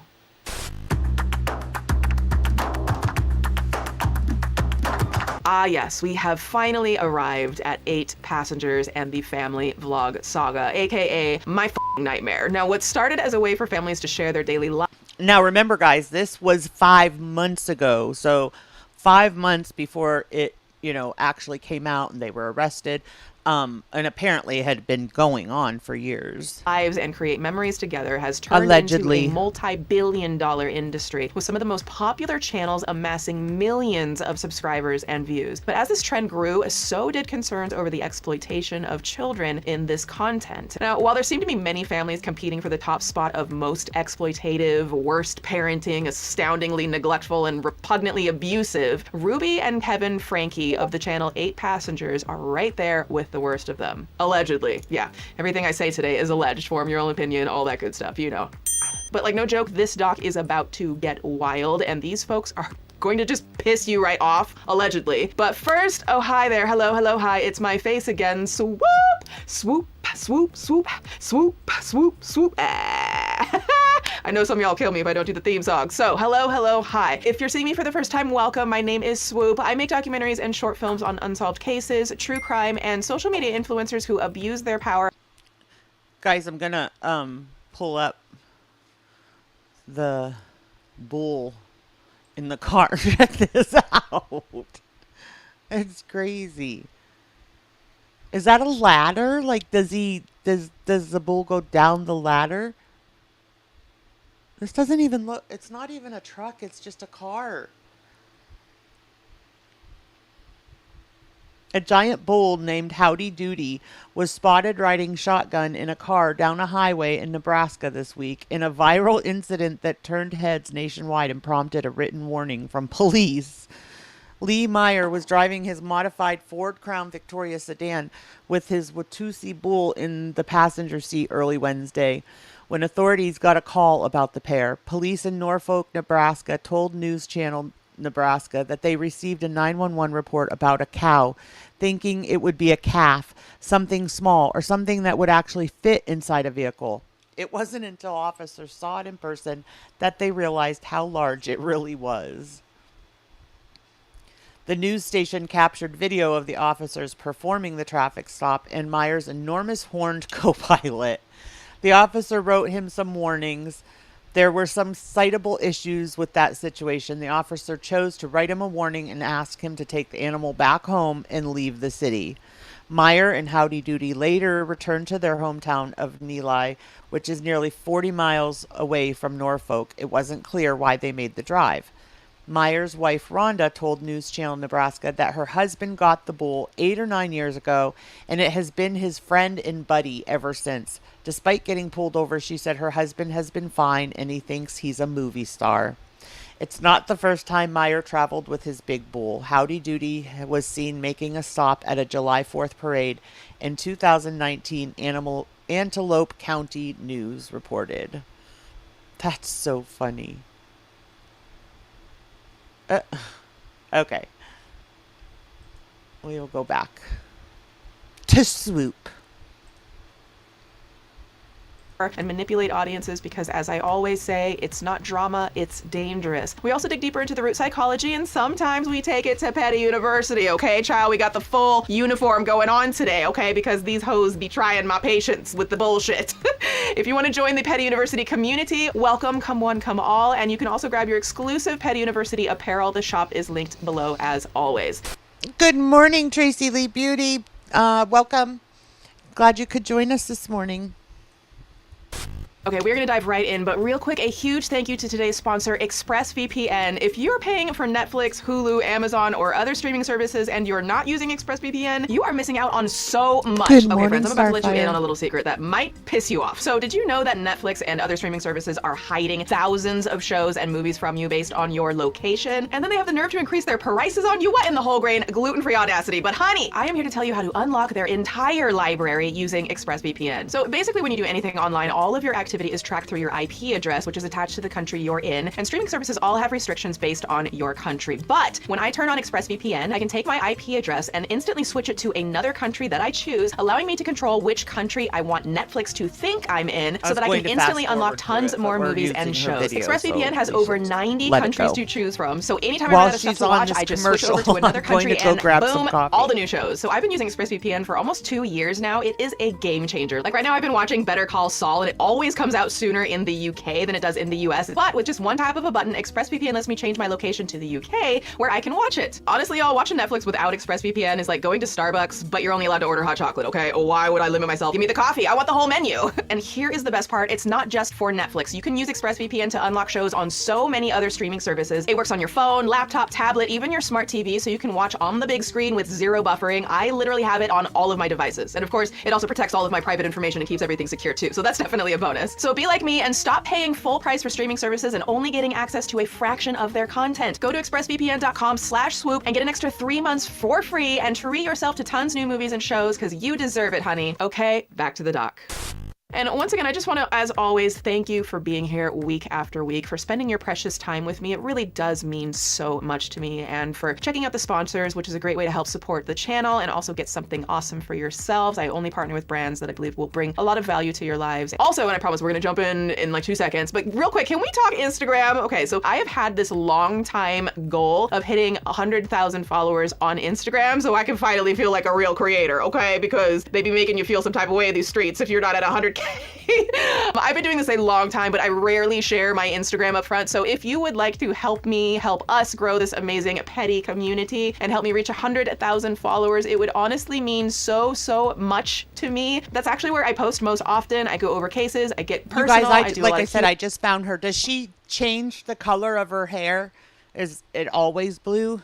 Q&As. We do a lot of polls, you guys vote on topics, and I respond to a lot of your personal messages there. And like literally, if everyone watching this doc went and connected with me on Instagram, we would hit this goal in like a day. So my Instagram is linked below. It's at Spanky Valentine. Thank you all.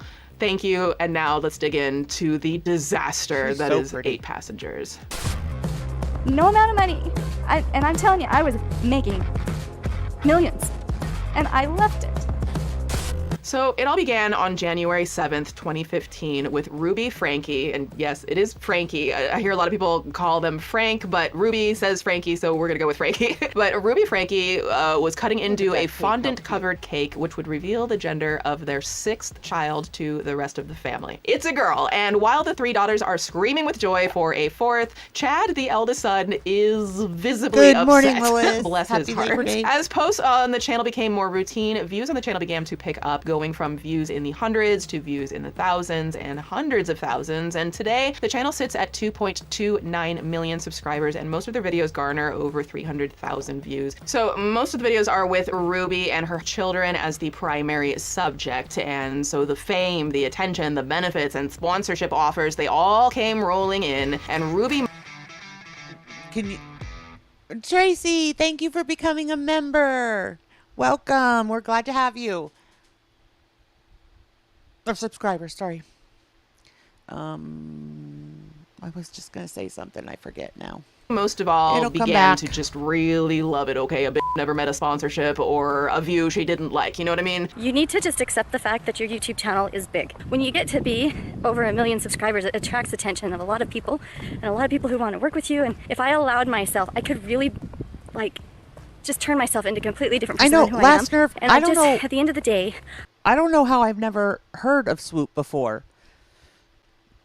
I just found her looking for, I was looking for Ruby stuff, and I came across an article that mentioned her. It was like saying how, you know, creators have been trying to call attention to it, and she was one of the ones mentioned. I want to be a mom who walks down the sidewalk to pick up her daughter from preschool. So she quickly went from a mom who just wanted to walk to pick her kids up from school to... No amount of money. And I'm telling you, I was making millions. And I left it. And the content wasn't just Ruby walking her kids to and from school. She started realizing that the views went up when the vlogs included strange punishments, extreme reactions, always excused by vague allusions to like inappropriate behavior that somehow justified it. Professor Petty's gonna be out in full force in a lot of this, okay? I have a lot of opinions about this family thing. But in 2020, a series of events that Ruby filmed for her vlog started going viral outside of her audience, and Ruby's unconventional, we'll call it, parenting came into public focus, and the public was skeptical, to say the least. You have a football game to go to. You ignore the crying in the background. If you're new to these kinds of channels, family vlog channels, they film their personal lives. If you're doing anything, guys, if you have anything to do around the house, you just ignore the crying. You got that? Step 1 to parenting, as per Ruby Frankie. Their home lives and sometimes their most intimate moments, and share them online. That is, you know, the selling point, you know, kind of lifting the veil of their life for others to see, exchanging their privacy for compensation and potentially, hopefully, fame. Children, as we will see, they can't consent to any of this. Now, it's strange then how you can, you know, pick practically any video on the 8 Passengers channel and find something that just seems off. Ruby and Kevin used Chad for more views. That is very true. I'm a part of this thing. What is this? You know, I'm talking like instances of Ruby invading her children's privacy. Asking all summer if she can shave her legs and armpits, and I never said that. Ruby putting the vlog before her kids. What? I hate it when I'm talking and vlogging and the kids like come up and they're like, hey, I want to talk to you. Scolding them for behavior she exhibits herself, holding them to disproportionate standards for their age.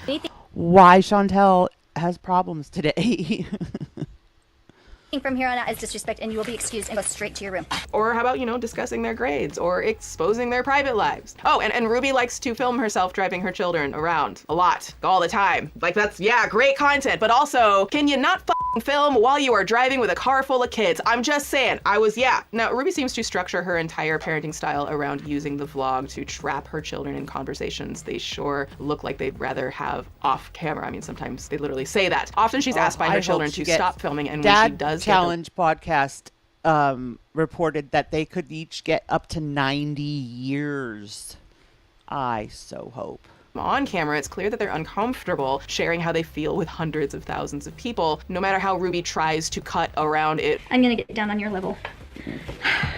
I've noticed that you've been hiding from me, and you are feeling a lot of embarrassment and shame. I don't know. Say You tell me too, what you're actually, I love that she blurred out the children for this video. A lot of creators don't blur out the children, so I'm glad she did that. Remember at the very beginning of this doc, that little story, imagine you're waking up for school and there's a camera shoved in your face? That was the lives of these children, since literally some of them were born. Like literally, boop, out the womb, okay, welcome to the world, camera! And that's all they've known. Julie has asked that we not show her face. Do you want to tell us what happened?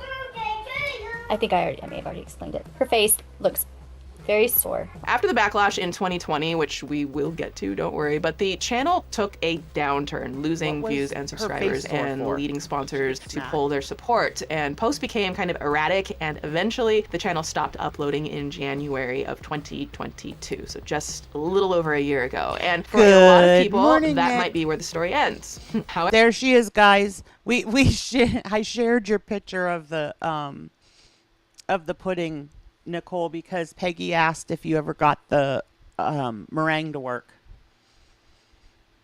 However, despite the end of her successful channel, Ruby's still active on YouTube, posting almost daily, and she's helping run a whole different kind of business of the culty variety. It's a little cultish. It's basically a cult. Allegedly. We'll get to that.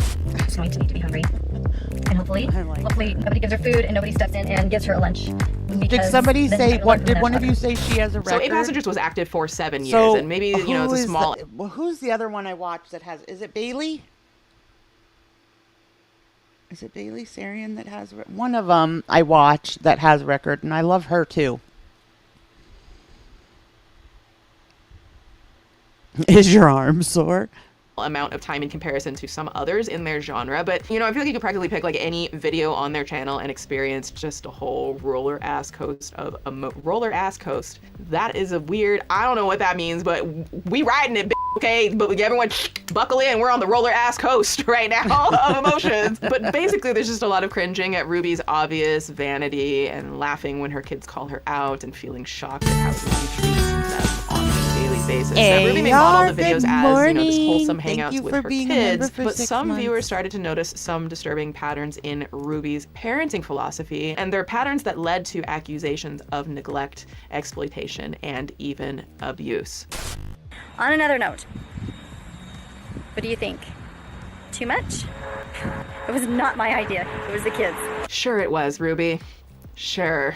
Ruby's narration to the audience, an overly confident, pick-me girl, now mother of 6 with an insatiable hunger for fame. Like, this is kind of the driving force, as you'll see, for Ruby to post. And the more she exposed her kids, the more uncomfortable they were being the subject of this kind of like Truman Show-esque life experience that they didn't sign up for and consent to. Ruby is posting videos of her kids for the whole of the internet to see, with little regard for who might be out there watching. We've talked about I was so glad you could be here, and happy birthday. Channels. There are literally living, breathing predators who eat this content up, and that terrifies the shit out of me. I don't know why that doesn't freak more parents out. So this all becomes all the more troubling when you scroll through the 8 Passengers channel and see video thumbnails promoting that they, you know, feature footage of children shaving. Woo, Professor Penny is trying to come out right now. Woo! When I saw shaving, who the f is watching that kind of content, Ruby, Frankie, Miss Frankie? In fact, this is a huge problem with many family vlogging channels. although like you'll see when a viewer watches a family vlogging video, but guess what? YouTube then starts recommending videos with younger children to that viewer. And while family-friendly content is an advertiser's, favorite place to spend their money, it's this landscape that caused the YouTube ad-apocalypse when advertisers had quickly pulled their ads out from almost all of YouTube. This is also, by the way, why YouTube has removed comments from nearly all family channels. There's a little feature you click when you're uploading, made for kids, not made for kids. Family vlog channels are supposed to check, yeah, made for kids, and then comments are automatically supposed to be turned off. So just so y'all know, if you see content that is very obviously geared for kids and you see comments, that's because they're trying to duck and dodge around the regulations and the things. So yeah. One of the things that Ruby comes under a lot of fire for is how she uses the vlog to trap her I'm gonna have to children look and into force them, to GC. engage with her, sort of like she's playing up her parenting for the camera. He is in a lot of shame. Oh, there you are. I was just talking about you. Do you want to come sit with me and talk? Now, Ruby makes everything Nobody content. knows All the typical one that I was adolescent- talking about. I can't remember. The Brandt family. That's what it is. My daughter and I watched them for a few years and loved their channel, but I didn't think about it this way then, So I want to go back and kind of see what I can find about them and Josh Dad Challenge called this a mile away. I didn't see him cover it, AR, until it came out, but I don't watch him all the time, so I very well could have missed it. And stuff that probably does not belong on the internet. Now, to Ruby, it's all fair game. Even when her children show surprise or discomfort that they're being filmed during a particularly vulnerable moment, even when they ask her to stop or to put the camera down, Ruby won't do it, okay? That just never met a record button she didn't like either, because I hit the little button and it makes a little red flashy light and that gives me views and money! And I just want the money! Allegedly. Sorry, my voice went up so high there. But Ruby just kind of laughs it off like it's all nothing. Her kids are literally, don't film me right now. And she's like, what were you saying? Can we get that? Do we want to get that in vertical or? And I love the few clips that I've seen where like the one about her daughter begging all summer to shave her legs and armpits. When she adds the armpits, the girl's like, I never said that. And she already looks mortified that mom has her on camera and is speaking about this, and every one of them that little girl's friends, parents have watched it and everything else. Ugh. Horizontal. Which platform should we put this on? So I just want. You just got rejected. Of course there's no way they cannot not film it. If they did not film it, how are they supposed to make money and pay for your schooling, kid? Now, the kids are asking for a moment of privacy to talk with their mother, and she just won't give it. She has to film their talk because it's her content. And even punishments, it seems, can be profitable for YouTube if she films it in just the right way. If you cut one more thing in my house. See, I didn't before, AR. When my daughter was younger, I was it was things that were okay to watch together on YouTube, and her, like I said, her and I watched that one family, the Brandt family, for here, I'm going to show them just because I feel like if you guys see them, totally a picture perfect family. Like Barbie and Ken, almost to the point where it's the type of family that you would expect something horrible to come out about, So I'm hoping not. But see, this is them. Oh, Love Brandt. Okay. And they now have, I think it's two babies together. And then this little girl, Everly, is from a previous marriage. But it seems like Savannah and the ex have a good co-parenting thing going on, and I can't remember the dad's name, but he is according to the videos that I've seen and that I would watch with my daughter and stuff, they look like a wonderful, perfect little family.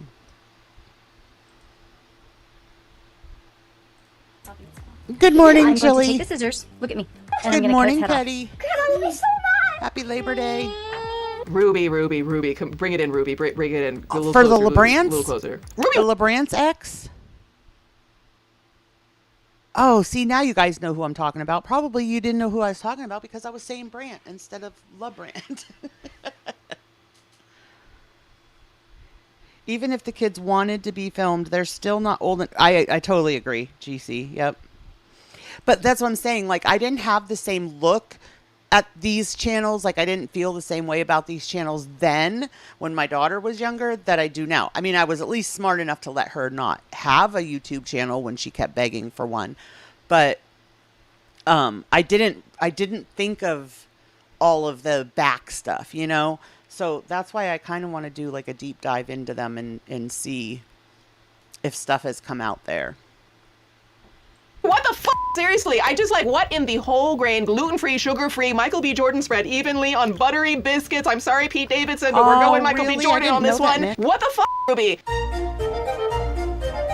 I know that she thinks this whole eye for an eye thing is good parenting, but threatening to literally, I can't even say the word here, remove the head of your child's beloved toy by ways of significant violence? Nah, bitch. Bad. Ruby, no. Have several seats. Ruby, I have clip fresh was wet where cement.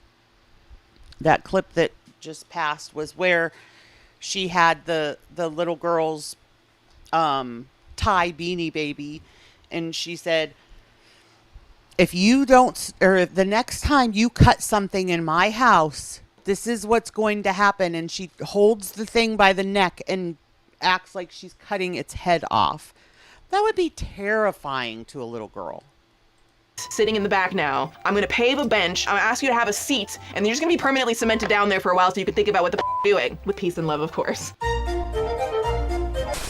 Like, if I were to try to equate this to the way an adult might experience a similar type of terror, we will use the Petty University grad cap. Let's pretend this is a toy. Children hold their toys as their best friends and their playmates. They're hanging out with the thing that is always with them. It is their sense of comfort. Like, think about the toys that you grew up with, right? We all have like a favorite, you know, I don't know, a stuffed animal or a doll or whatever. And these kids probably thought of them even more so like friends because they weren't allowed to have friends over. She does say in one of the vlogs I saw a clip of, she says, we don't allow our children to have sleepovers. Well, of course you don't allow your children to have sleepovers. You don't want it getting out what happens in that house. Whatever it is, my toy that I brought to show and tell was a plastic, vicious, Tyrannosaurus Rex dinosaur. I remember I brought this into class for show and tell, and I got made fun of so much. Oh my gosh, that still sticks with me. I used to pop the heads off of all of my dolls and then stick them in the toilet and try to flush them down. I didn't like dolls, okay? I didn't like them. If you think about it, these toys are comfort. Liar, AR. And this is very similar to the way that you and I might feel as, you know, adults, where we're caring for a pet, like my kitties, or, you know, you may have a puppy or something. So what Ruby did here would be a similar equivalency to a child's brain. Like, if you forget to take out the trash one more time, or if you don't turn off the lights in the bedroom when you're not in there one more time, I'm gonna cut the head off of your puppy. That's how a child's brain is going to interpret this. Yep. And of course, and it's so sad to me, like, you know, home is supposed to be safe, you know, that's your safe place. It's so sad to me to think of these kids being basically tortured in their own home and by their own parent. I'm going to say parents because I don't understand how the man didn't know what was going on. There's no way he could have not known what was going on. top of all of it, she films it for the world to see this Hey, trauma Flowers. unfolding. If you cut one more thing in my house, I'm going to take the scissors, look at me, and I'm going to cut its head off. Like, she is making a conscious decision to record it. She knew she was going to do it. Let me get my camera, let me hold the camera, and let me then make the motions and make the threat. And then let me edit it and let me put it online and leave it there. There's a whole lot of process going on in order to make that threat to a child. This is a parent actively, in my opinion, distressing their child and then filming it for profit. Ruby will film basically anything, including standing in line for fast food chicken. Okay, this is us waiting in line to eat at Chick-fil-A because we're supporting marriage between man and woman. And Here's the end of the line. That's right. Purchase chicken from a billion-dollar corporation who donates to anti-LGBTQIA plus organizations to support marriage between a man and a woman, which is just so funny because marriage between a man and a woman is not threatened. You can still get, you a man and you a woman, guess what? Y'all can still get married and then like do the ball and chain and up and 50% of y'all get divorced. You have that luxury to go through that if you so choose. You know what happened to the whole judge not lest you be judged thing? It's funny how it's just picking and choosing with some people when it honestly has nothing to do with affecting their own lives. But anyways, I'm going on tangents. Now, the clip goes on and Ruby is excited to say, Other people who don't have time to wait have just been going and giving money to them and just saying, here's some money, we support Chick-fil-A. I'm sorry, but giving money to a billion-dollar corporation, if you had so much hate in your heart that you wanted to donate money against marriage equality, why are you giving that money to a chicken man? Somebody make it make sense. And then you're not even getting any chicken, bitch. I don't know. I'm sorry. I don't know. I'm still at Petty University right now, okay? This is just foolish hatred to me, and I'm just not here for it. I'm just kind of like, you have the right. People have the right to have their opinions, but why not, instead of giving that money to a billion-dollar chicken man, what if you just give it to like your local church then? Someone experiencing homelessness, someone who could use it, who needs it. And everyone is so happy. No one's upset. It's just kind of fun. Oh, it's just kind of fun. Wow. Wow, Goblin. Did you have a narc mom too? I'm sorry for that. I had a narc mom as well. And yeah, she wanted to be like my everything, even after I had children and I was married and... Now, since we're talking about the early days of the channel, let's talk about Eve. Now, one of the enticing parts of this story is a video Ruby posted where she talks about Eve's kindergarten teacher having called her because Eve's child, who was you guys, 6 this at the time, infuriated me when I saw this part. Forgot her lunch at home and was hungry in class. Now, seems like an easy fix, just bring your daughter some lunch. But Ruby, well, she has a different approach. She'd rather record part of her vlog in her car, explaining how it's Eve's responsibility to make sure she has food and that she wasn't going to drive to take Eve's lunch to her. Just got a text message from Eve's teacher, and she said that Eve did not pack a lunch today, and can I bring a lunch over to the school? This happens quite often when you're raising children, because I know that her teacher is uncomfortable with her being hungry and not having a lunch. And it would ease her discomfort if I came to the school with lunch. But I responded and just said, Eve is responsible for making her lunches in the morning, and she actually told me she did pack a lunch.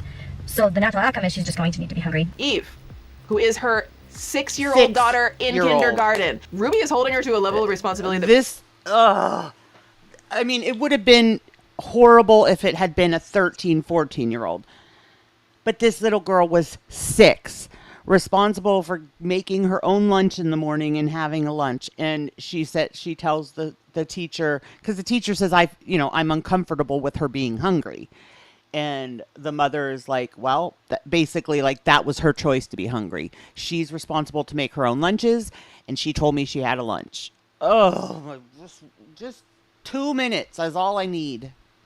That most adults would never adhere to. Ruby is unwilling to go out of her way to provide food for her daughter and is bragging about it online. Again, mom of the year over here. And yeah, I thought that was weird too, Star, because like our school gives out free breakfast to all the kids. And I feel like, if a child didn't have a lunch and was hungry, yeah, they have like peanut butter and jelly and, stuff set aside. So that kind of did floor me too, that the teacher didn't just, get her a lunch. Again, she frames it as good punishment. And hopefully nobody gives her food and nobody steps in and gives her a lunch, because then she's not going to learn from the natural outcome. My hope is that she'll be hungry and come home and go, oh man, that was really painful being hungry all day. Whew, thank the Lord in heaven that Ruby is there to protect Eve from ideas like it's okay to help one another in a time of need. Hopefully nobody gives her food and nobody steps in and gives her a lunch. I need to address the obvious here in that childhood hunger is a massive, pervasive problem, not just in this country, but globally. Yeah, Starfire, this just, I was fuming. I've said this before, but like I grew up really, really poor. And so we didn't always have a lot of food in the house. You know, there was plenty times we'd go to the refrigerator or the cupboard to look for something for a snack, and there was nothing, you know. So that's one thing I've always been like kind of obsessive about since I've had my own kids. Like, I always swore my kids are not going to go to the kitchen and find nothing to eat. So I can't even I'm always in survival mode that way. And I can't even imagine denying your child food.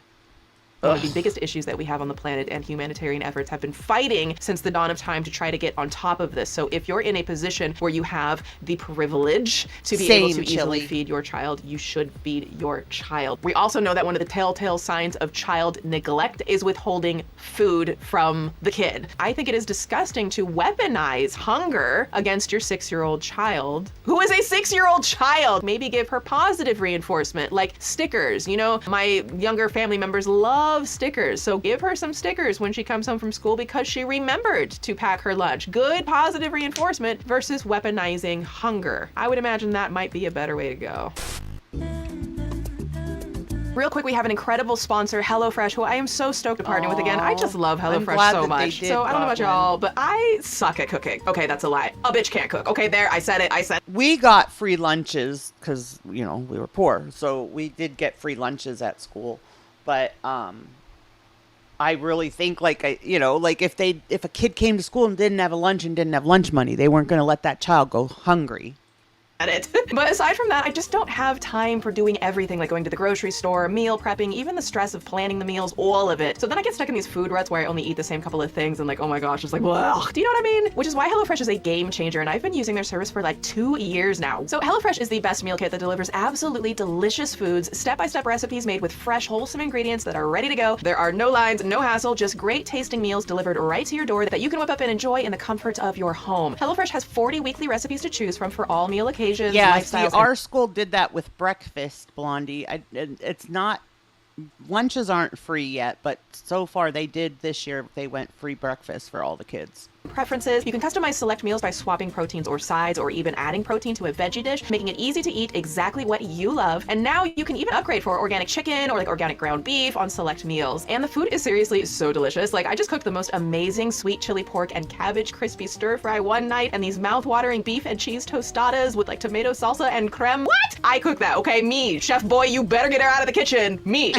And listen, y'all, with the cost of groceries going way up, now is the perfect time to get started with HelloFresh, which is cheaper than grocery shopping and up to 70% less expensive than dining at a restaurant. So if you're like me and you want the joy of not having to think about your meals and skipping the grocery store, go to HelloFresh.com and use code SWOOP60 for 60% off plus free shipping. That is such a great deal. So go to HelloFresh.com and use code SWOOP60 for 60% off plus free shipping, and treat yourself, honey. You deserve it. Okay, back to the doc.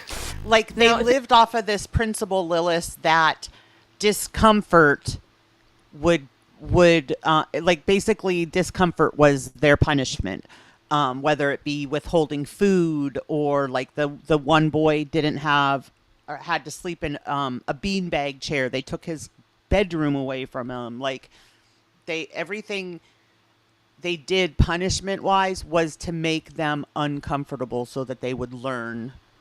It's gross. And you know, that the Duggars, like, they've been accused of a lot of like borderline abusive punishment tactics too. Things had been ramping up and the spotlight on Ruby's crap parenting was heating up, but the video that really kind of ended the 8 passengers was the now deleted video titled "What We Haven't Told You." Now, their eldest son, Chad, had been acting up, seemingly because his mom was filming him all the time. Stay here for a second. I had therapy and I got kicked out of my school. Woo! Okay. Everybody's asking if you still have your phone taken away for the summer. Yep, I do. Yes. Sadly. And it's not her fault, it's mine. when will you learn, Chad? Actions have consequences. A lot of you guys say, oh, you shouldn't get mad at him for bad grades. They try their hardest. You, on the other hand, try my hardest. Don't know that he cheated on a test. Ruby kept taking away electronics from their kids, and Chad talks about Ruby locking up all of their electronics for the entire summer. I am not willing to manage the iPads for you. If your kids are not willing to manage their iPads or their... Absolutely, Carlotta. The therapy taught personal responsibility, which basically meant teaching the kids that they couldn't count on parents to supply basic needs. And see, that's so sad to me. Like, your parents are supposed to protect you and you know, and nurture you. And I just, like I said, I keep thinking about their home not being a safe place for them. Like, everybody should have, you know, a place where they feel safe and, you know, can just like chill and be them. And these kids didn't have that. Or phones or any electronic device, if they're not willing to manage it appropriately, it is the parent's job to make sure they're being managed. And so that would fall onto me, and I am not willing to take the time to manage all of the electronics. So for the entire summer, there will be no iPads in the house. Okay. That was already gonna happen. No, I'm not done. Okay, so I don't know what manage the iPads means, but you did just say it should be the parents' responsibility, and then you said you're not willing to do it. Make it make sense, okay? Every day I would wake up around 5 a.m. and I would go and do my daily thinking in front of that safe full of all my electronics, like the Xbox and the iPads and all the iPods and the laptops and TV remotes. You even locked up the TV remotes because you locked them up for the entire summer. So she punished the kids by taking away their electronics because she wasn't willing to do the thing that she said a parent should be responsible for, and she simply wasn't willing to be responsible.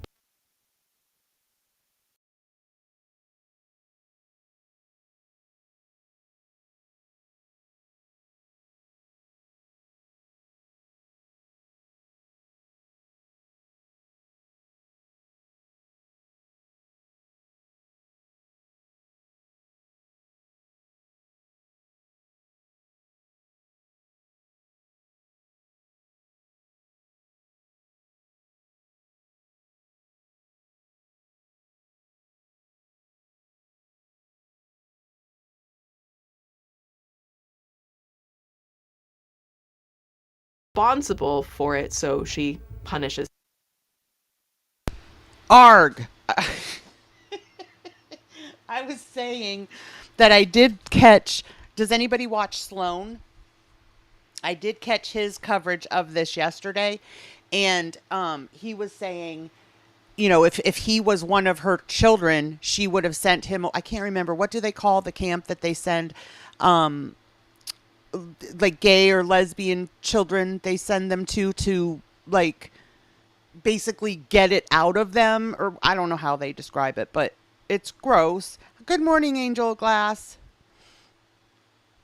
But anyway, you know, it's true. Like, these are the type of people that do like that nasty, crazy stuff. Is them. Ruby is attempting to explain Conversion. how none of her Thank children you, get the Star. things Could not she's think of the taken word. from Thank them you, back AR. until she sees their behavior improve consistently. And when Chad points out that those goalposts often change and move, Ruby challenges him, asking when she's ever given something back before a period of 6 months, and that's when he lets something slip. And so we don't just turn around and give it back as soon as they start acting good. It has to be consistent. It has to be consistent over a minimum of 6 months, and that's showing it consistent in every aspect of their life. That's a new rule. That's a new rule. Oh, I just... A minimum of 6 months. Have I ever given something back less than 6 months? I thought my phone No. was like 8. My bedroom was taken away for 7 months and then you give it back like a couple weeks ago. I don't think our viewers know that. You've been sleeping on a beanbag. I was sleeping on a beanbag since October. And they gave my room back like 2 weeks ago. Excuse me, did I hear that right? Your oldest son hasn't had a bedroom in your house with a bed for 7 months? I don't think our viewers know that. You've been sleeping on Exactly, on a Kat. beanbag since October.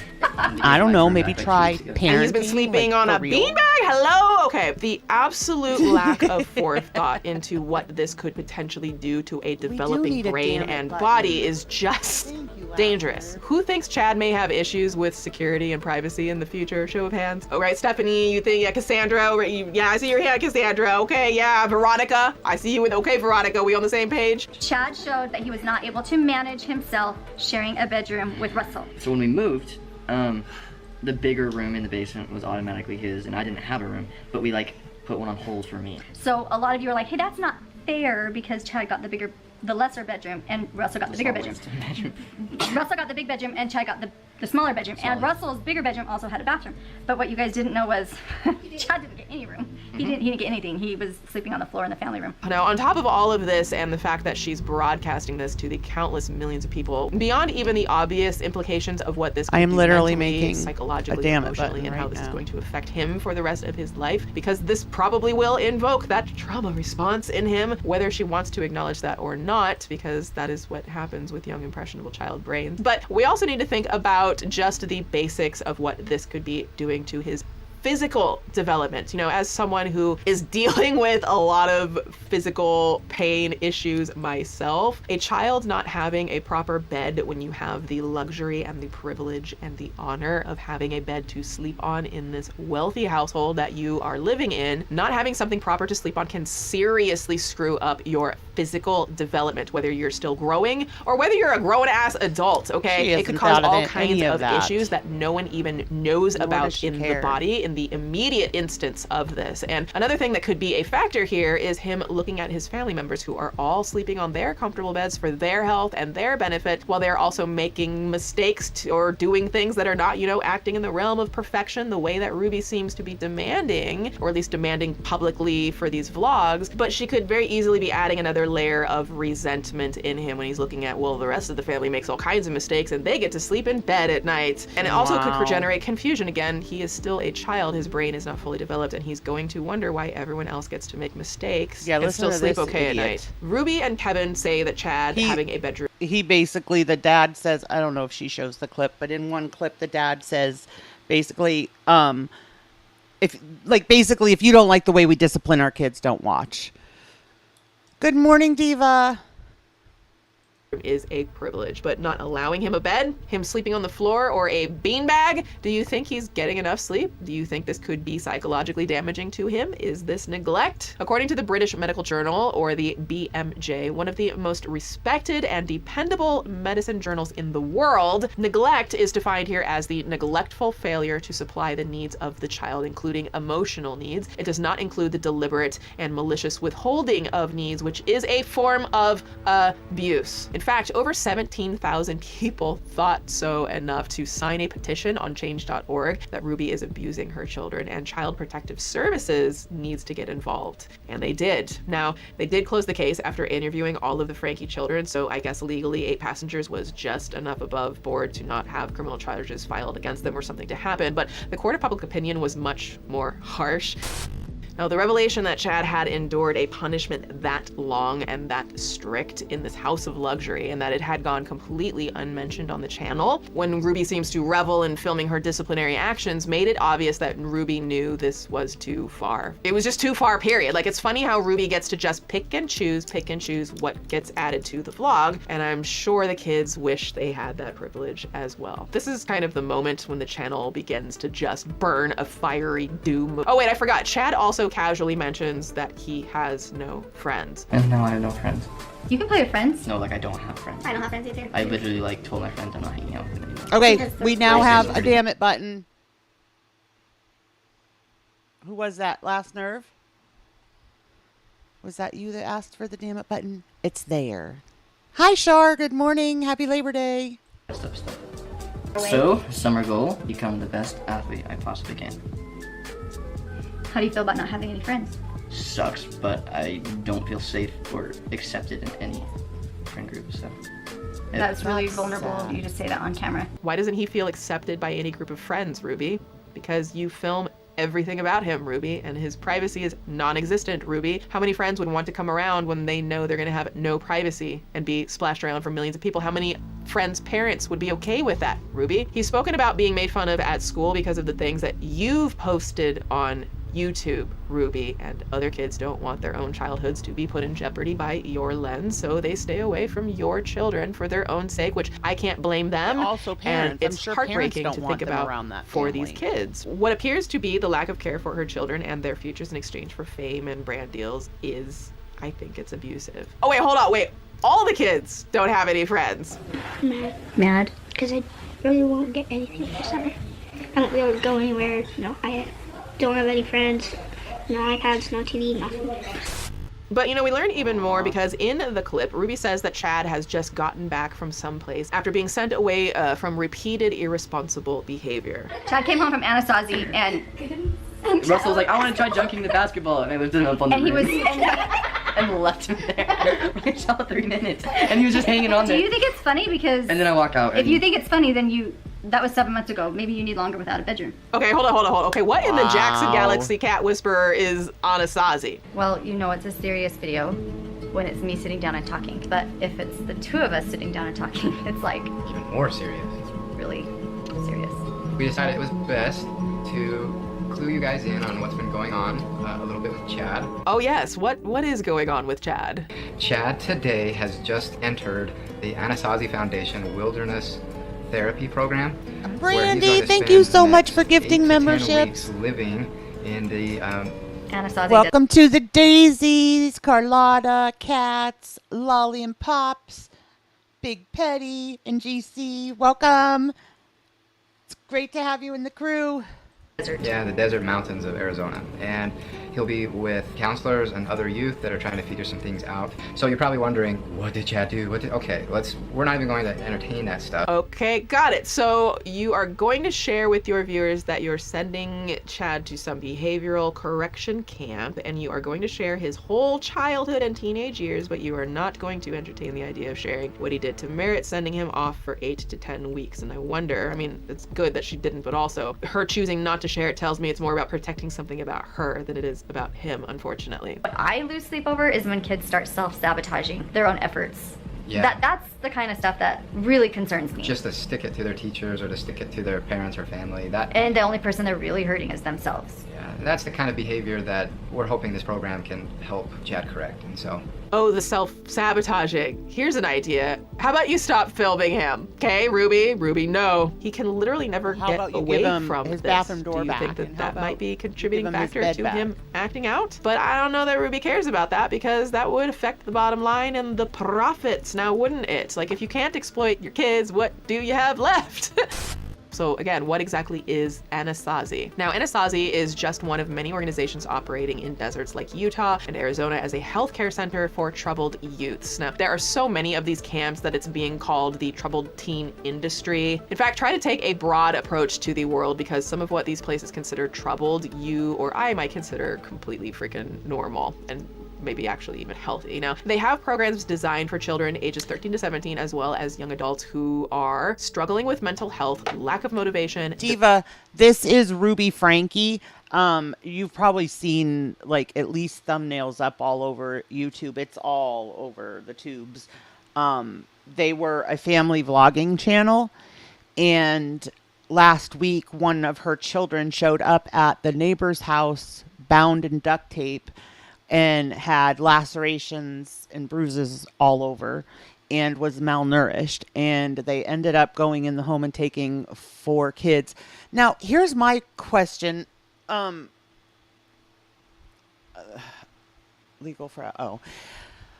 so here's my question. Weren't like the oldest daughter and the oldest son just freshly like out of the house, like at college or something? So if they took 4 kids, that means they took all the kids, right? Because the other 2 weren't. I didn't think the eldest 2 were in the house still. Yeah, they escaped through a bedroom window, and it wasn't even the bedroom window of the Frankies. It was Hildebrandt's, her business partner. It was that woman's house that they escaped, or he escaped from. Defiance, mild mood disorder, drug and alcohol experimentation, depression, internet addiction, entitlement issues, and other self-defeating behaviors. Wow, some of that checklist sounds like Ruby should go to that camp, I'm just saying. Allegedly. Also, according to their website, their adolescent program for kids aged 12 to 17. See, Chili, we have always been the hangout house with all 3 of our kids, and I love it. I'd much rather have us be the hangout house and know where my kids are and what they're doing, and know who. What floors me is like my daughter has some friends that like the parents have never like talked to us, and they spend like a lot of time here and spend nights here and everything else, and I've never had a conversation with the parents, and that floors me. My daughter's, like I said, she's gonna be like 15 this week, and I still wouldn't be letting her go over to friends' houses without ever speaking to a parent, you know? Less a minimum of 49 days. These wilderness camps are 2-month hikes through random parts of the desert where teens are forced to survive in the wild in order for them to conquer their mental health disorders. Seems legit. Oh, and shockingly, they have some terrible reviews, even from employees. Here's one that says, this is a Mormon organization, which I was not told upon being hired. That's great. Way to divulge that information. They say they are non-denominational, but about 98% of the employees are devout Mormon. Many troubled kids are sent here because they engaged in sexual activity, experiment with the devil's lettuce or alcohol, or because they are gay and their families did not accept their sexual identity. In other words, many of these teenagers were not troubled by normal American standards, only in the context of the Mormon community. Yeah, all right, so there sense. it is, folks. It's a Mormon Reformin 49-day hike. Again, if people are Mormon, I'm not going to be disrespecting people's beliefs as long as they are practicing it in healthy ways that are also not toxic to other people. But transparency of these types of things for like your employees and the people who are sending their family members to these camps seems like it would be pretty important, right? And I'm not quite certain why you would be hiding that information. Yeah. And I mean, like some of her friends have gone on vacations with us and everything else, and I've never had a single conversation with the parents. I don't get that. They've been apart much longer than just a couple of months because of the degree of change that's been going on interpersonally for each of them. They cram about a year's worth of experience into that little time period.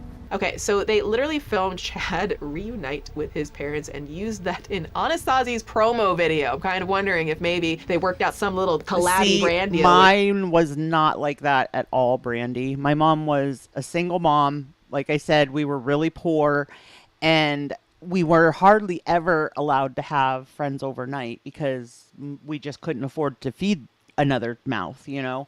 And if we had a friend overnight and we got like a bag of chips and a thing of dip, it was like a holiday. Like chips and dip were like unheard of, you know. Like we didn't have snacks like that in our house. Parents didn't pay for the camp at all in exchange for some free promotion. I don't know, but was that someone with a Steadicam rig running behind him? Did you have a film crew show up? Oh, I love that, super Brandy. genuine looking. And look, I can see that there could be some character development through disciplines like this, but what are other people saying about this camp? Time has been a better teacher for my son than Anasazi could ever have been. Anasazi was a costly, in more ways than just money, and aggravating experience for my entire family. We will be paying for our Anasazi experience for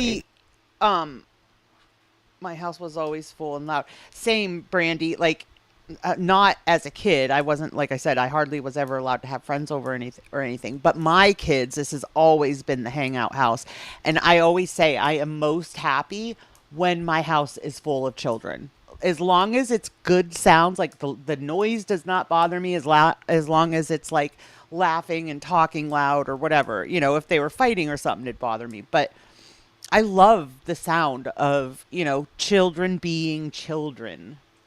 Very long time. Here's another one. They claim to be non-denominational, but that is simply not true. They break down kids and then surround them with Mormon beliefs and homophobic beliefs. They monitor all your contact to your parents, making it impossible to make them aware of the circumstances. Again, why would you be hiding your faith about this unless you're doing nefarious things and forcing it upon people who were not aware that that's what they were getting their families into? This organization is deceptive and destructive and will not help your kids or loved ones. Don't fall for it. Everyone I know who went, myself included, developed new or worsened psychological issues as a result of this place. Really, really sad. Here's another one. Save your hard-earned money and send your kids and loved ones to an actual licensed psychologist who uses research-backed methods and knows what they're doing and can legitimately help your kids without doing more harm, preferably a clinical psychologist. Insurance will typically actually pay for those because they are actually legit and accredited. Please, I beg you, don't do this to your children and loved ones. I can't, like I said, I can't grasp not having your home be a safe place,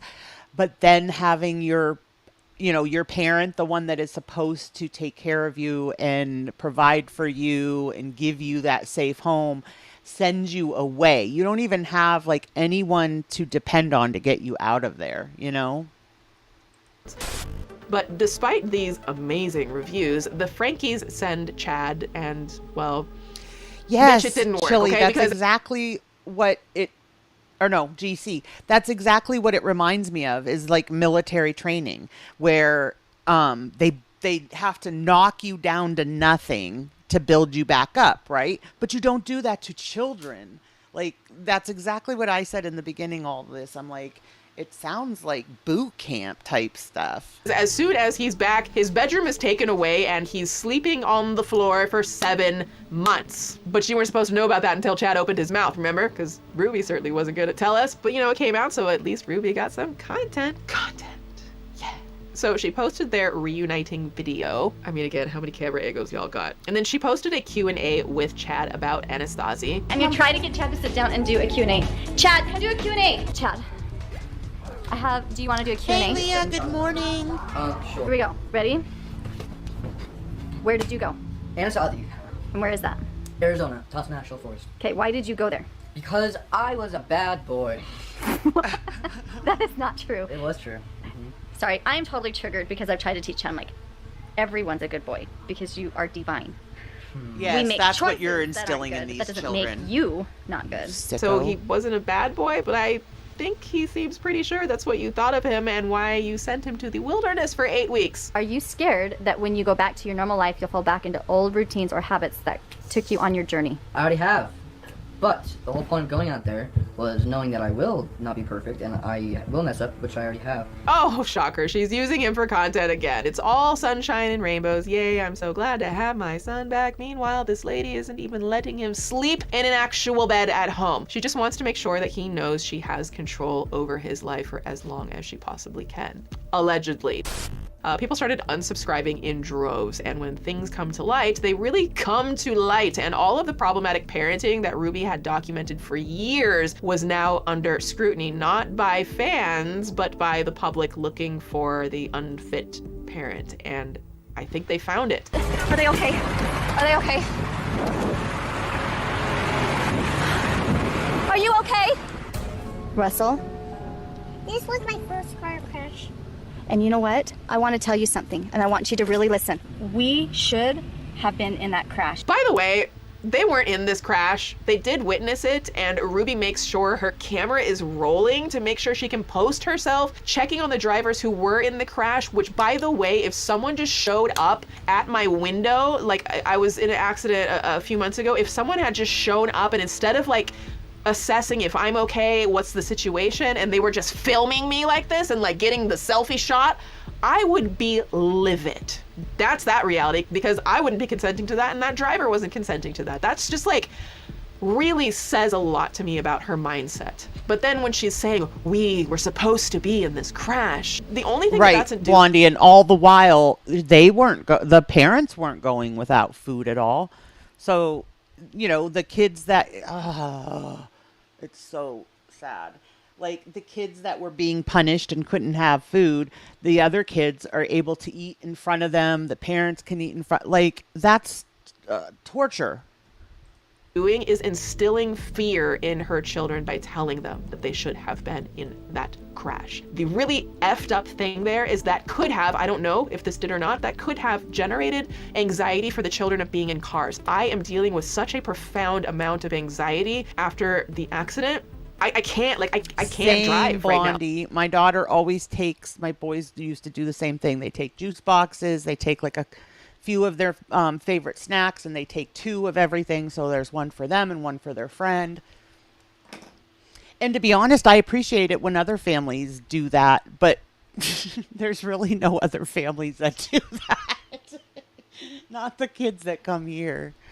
Like it becomes too much. And so imagine the children in that situation. Or when Kevin gets COVID and Ruby asks the family, Do we all Get COVID! get COVID? We're gonna stay home anyways. Do we all share a communal cup? a communal cup? Like, You only got a little gist of it on camera. All of the discipline takes place off camera. Yes, But AR. See, one of the it's consequences is she will not be getting her nails painted for a solid month, and that's like her favorite thing, is to have me do her nails. all the discipline takes place on camera? Julie has asked that we not show her face. Do you want to tell us what happened? And while the channel started I want to just to know what happened. Did she hit her? Like, what's wrong with her face? Why is her face not look well? why doesn't she want to show it? Just kind of like dwindle away. Ruby and Kevin defended their parenting. Long before we started YouTube, there were a lot of behavioral and emotional challenges that we were dealing with our kids. And we've been consulting with mental health and emotional health professionals for years. And the things that we show and share and the things that... Right, Blondie? And I have preached to my kids since the day they were born that, you know, no matter what, you stick together, like the core, you know, like the three siblings, you always stay together, because one day mom and dad are not going to be here, and these are the people that are going to be there for you no matter what. You know, your brother and your sister are going to be there regardless. So I preached that like their entire lives. I preached how important family was, you know, and here these people are basically teaching them that family's nothing, that if you could do that to your blood, that many of you are criticizing and calling abusive are actually things that mental health professionals have counseled us to do. Who are these mental health specialists, you say? Because the Frankies' actions and filming their kids on top of that literally flies in the face of what we know about fostering a safe and stable childhood from a mental health perspective. And the public seemed to agree, and the Frankies started posting less and less and less until one day they just didn't post anymore. But just as soon as we can say, thank the good Lord that it's over, Ruby finds another way to broadcast herself on the internet. Because, yay. Plus. It's another of these movements that are going on in our world that is divisive. Well, it is. I mean, they're putting meaning on the words, and I don't. So any other YouTuber would probably have stepped away from the platform after a whole bunch of strangers called Child Protective Services on them, or at least released some kind of half-assed apology video. Although we know not everyone does apologies, but you know, whatever. But Ruby's not just any old YouTuber. No siree, she's got a whole new business going. Welcome to Connections. I'm Jody Hildebrand. And I'm Ruby Frankie. So let me ask you a question. Would you like to spend hours upon hours listening to Ruby talk about her personal life? Do you want Ruby Frankie to teach you about how to heal from stress and anxiety? Like, if you answered yes to any of these questions, do I have a deal for you for the low price of $5,000? Connections, a mental health support organization, will give you access to the one and only 8 passengers mom that for a period of 6 whole weeks, or if you want to spend even more time with her, you can get the 18-week program for $15,000. I wish I was joking, but no, I'm not. That's right. Ruby is now turning over a new leaf certified as Ruby Frankie is a certified mental fitness trainer with Connections. She is a wife and a mother to 6 wonderful children. She provides content on Connections social media platforms and podcasts that focus on empowering parents and children to live in truth. Mental health counselor, and shifting her focus over to a little channel called Connections. Ruby Frankie, certified mental fitness trainer. Well, okay, what the F is a certified mental fitness trainer? Okay, I had to take to the Googler and ask the Googler machine. So it seems to be not a thing that exists in nature. It's not real, it doesn't exist, but I guess this plays off of the phrase mental fitness, which itself is kind of teetering on the edge also of just not being a thing. So some define mental fitness can be defined as having and maintaining a state of well-being and cultivating awareness of how we think, behave, and feel. So cool, but with Ruby and this is sketchy at best and dismissive of mental health challenges at worst. So to then tack on certified... Blondie, I feel like, good morning, Just a Sub, good to see you. I feel like the first probably 15 years I was an adult and on my own, I was obsessed. I'm still kind of obsessive about having food in the house. I'm not a huge eater, but it's like, you know, that I carried that from my childhood, you know, not having food in the cupboards or in the fridge or whatever. When I was responsible to do my own grocery shopping, then it became like a thing. Like I could not have no food in the house. It took me probably a good 15 years to get past that. But then all it did was I changed to being more concerned about my kids always having food in the house, you know? So I've always felt like I was in survival mode. Like I always would tell myself no matter how short we were on money, as long as bills were paid and there was food in the house, we're fine. We can get by, you know? And trainer. These are like professions. It's a lie is what it is. Connections is allegedly I'm sorry, I'm laughing. This is my coping mechanism because the petty is just in full abundance with me. We just did the Duggars. So Connections, again, allegedly is a mental health counseling company operating out of American Fork, Utah. They offer classes, therapy sessions, pre-recorded podcasts, all aimed at pulling you out of your distortions. You'll hear that word a lot, and helping you to live in truth. In fact, one of their main bags is the principles of truth. We want you to be here. We want you to then be thoughtful about what you think is going on. And instead of just reacting to the statements that are made or the questions that are asked, we are interested in when you feel triggered, because many of you have been triggered, and we know that because of your responses that you're giving. And you'll even say, this is my opinion, this is my perspective. And of course, that's what we do. We give those kind of things. And we're inviting you to see something else. We're inviting you to, instead of giving an opinion and a perspective, I thought we're inviting this you to learn woman principles of was truth. an attorney. She's not like a psychologist or anything, right? I don't understand where they were qualified to even have something like this. So that you can offer that to another person. So no perspective then, Karen? Well, first off, I guess Ruby's new BFF doesn't want to hear perspectives or opinions except for her own.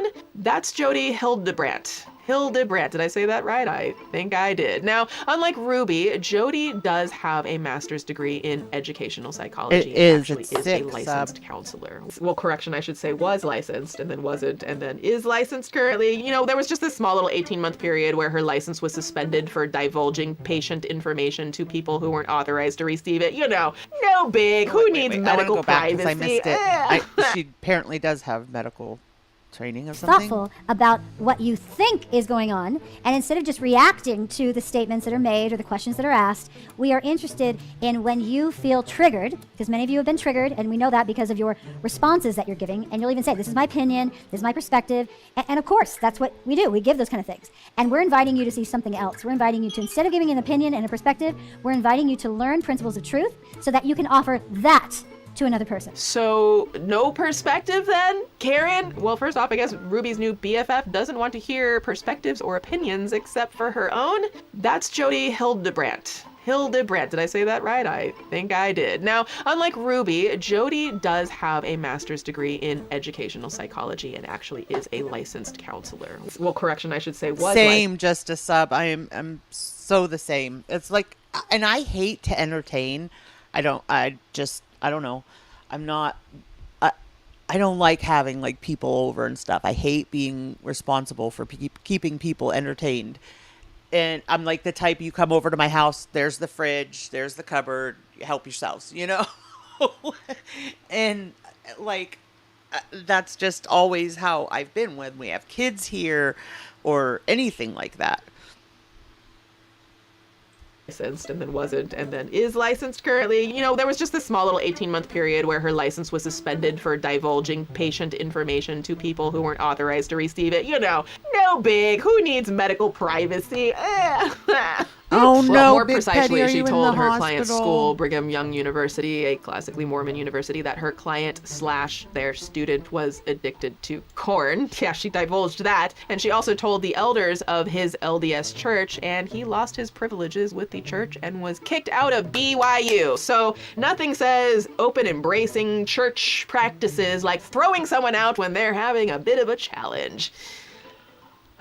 Now, the man who kicked so out and all of that, pretty. who wishes to remain anonymous, said that Jody was charging him up to $2,000 a month and that she spent hardly any time knowing about my life. She didn't want to talk about my personal goals or my progress. She would only threaten me that if I didn't take more sessions and have my wife take more sessions, the alleged addiction would destroy my life. That is a form of gaslighting, abuse. I'm feeling a little elements of coercive control, almost blackmailing, right? That's some ugly, foul shit if that is what was happening. Now imagine, like, that's Really, some cold Lilith? ass shit Oh, for I a hate counselor it. to go to Like your church birthday and your parties school. for the kids. You know, when the boys got married, like showers and receptions, and I get so anxious. when you are supposed to keep these things confidential. You're legally supposed to. You have to. But I'm sure that Jody knows best. I'm so why sorry, let some Petty. HIPAA laws I hope it's get in the not way. a long Nasty visit little HIPAA laws. and you feel They're better. Just so like such a party pooper. Okay, always just killing the vibe. HIPAA. Yes. So let me just say when do that you have every to single do person, it, man, woman, or Nick? child, goes into this. Mine's already talking about it, and she hasn't even had her 15th yet. What is the date today? Okay, so her birthday is literally in a week, and she's going to be 15, but she is already talking about her Sweet 16 party. Distortion, and that each one of us are responsible to learn 3 core principles: impeccable honesty, rigorous personal responsibility, and vulnerable humility in order to stay connected. No, so Nick. distortion is the choice to disconnect. It's a choice to disconnect. So all of us want to have relationships, and we all want to be connected in those relationships. However, few of us understand that connection is an outcome of living those 3 principles. And so distortion is its counterpart. And so if you don't understand... So are you doing it just a friend party, or are you doing it like her friends and adults? I guess I'm thinking like, do you have to get a place to have it, or maybe hopefully, well, it'll still be nice there in October, right? Here, it would be touch and go with the weather to do something outside, but there, I think you'll be okay. Connection, then you won't understand that you're disconnecting. Oh my gosh, okay, whatever. I guess we'll all go in distortion, but it's a choice. Why does this sound like such simple advice that's also undefined and equally as confusing? Like, this is just the type of like smell your own farts while chastising others for smelling farts that Ruby Frankie can really connect with. And these 2 jackals are now tag teaming the world with their holier than thou propaganda. Whew, just have several seats, okay? Again, that cement, I'm bringing out that cement. You might need to sit down for a little while, think about your actions. My own perceptions, my own feelings, and my own behaviors. And so safety, when I hear that word, I'm always looking for the most. So I have to do something in order for you to feel safe. Boom, control. There's no truth in me doing something in order for you. So does mine, Nick. And so I'm glad she's giving me a whole year. Do you guys have birthday parties for your kids like every year? I don't mean like, of course, like, like the, your immediate family or whatever, but I'm talking like kid parties or whatever. Like mine have had birthday parties every single year as kids. And it's nice because 2 of them, it's right when school first starts. So it's like kind of a nice time for birthday parties because all the kids from school, come and get a chance to hang out, kind of get reacquainted and stuff with the beginning of the year. Feel safe. Safety is about you. Now, you may agree with, it's fine to be Oh my transgendered, gosh, as they Kenny call it. just That's showed just a up with made-up quail. word. Somebody made it up. You know what else is something that somebody just made up? Certified mental fitness trainer. I'm sorry, I had to point that out, okay? If you want to talk about living in distortion, you're kind of distorted because that doesn't exist. Okay, I'm sorry, let's continue. Transgendered, as they call it. That's just a made-up word. Somebody made it up.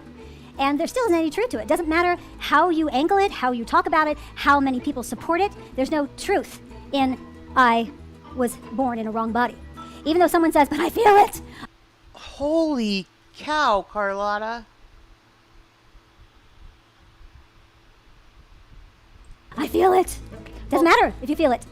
I feel all sorts of things on a daily basis, and most of it's like completely dramatic and wrong. Oh, there it is. But it's not just their bigoted, transphobic views that are the truth. No, if you listen to these 2 clowns, basically everything you ever thought was a distortion, y'all watching me right now, this isn't real. This is a distortion, okay?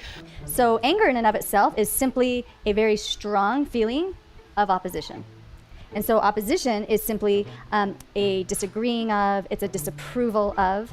And so, yeah, I could use my anger to say I strongly disapprove of attacking. Is being violated, and that is what then triggers me to perceive in this direction of truth being violated. That's not okay.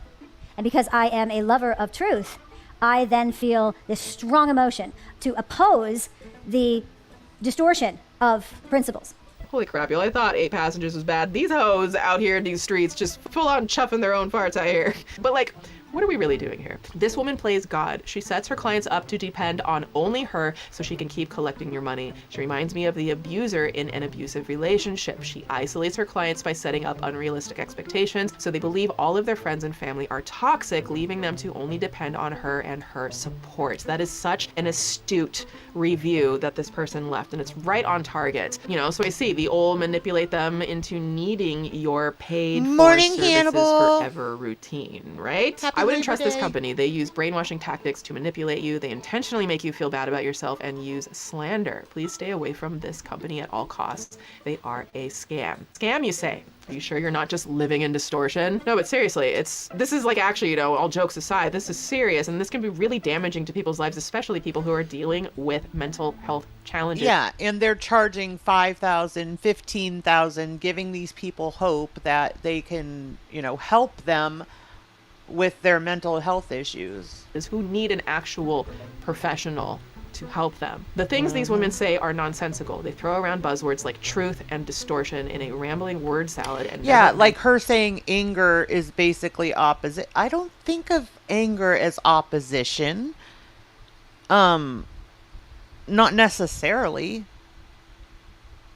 Up really saying anything at all. They will ruin your family through mind control. They don't want you to think for yourself and critically think. They want to shelter you. They are an actual cult. An actual cult. So let's go back and hear about their core principles of truth one more time. So the core principles of truth are about learning how to be honest, learning how to be responsible. Responsible for what?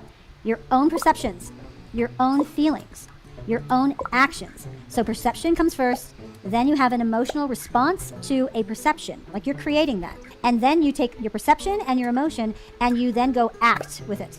And so as we're getting comments back, people are perceiving not a truth. You're not hearing what we're saying to you.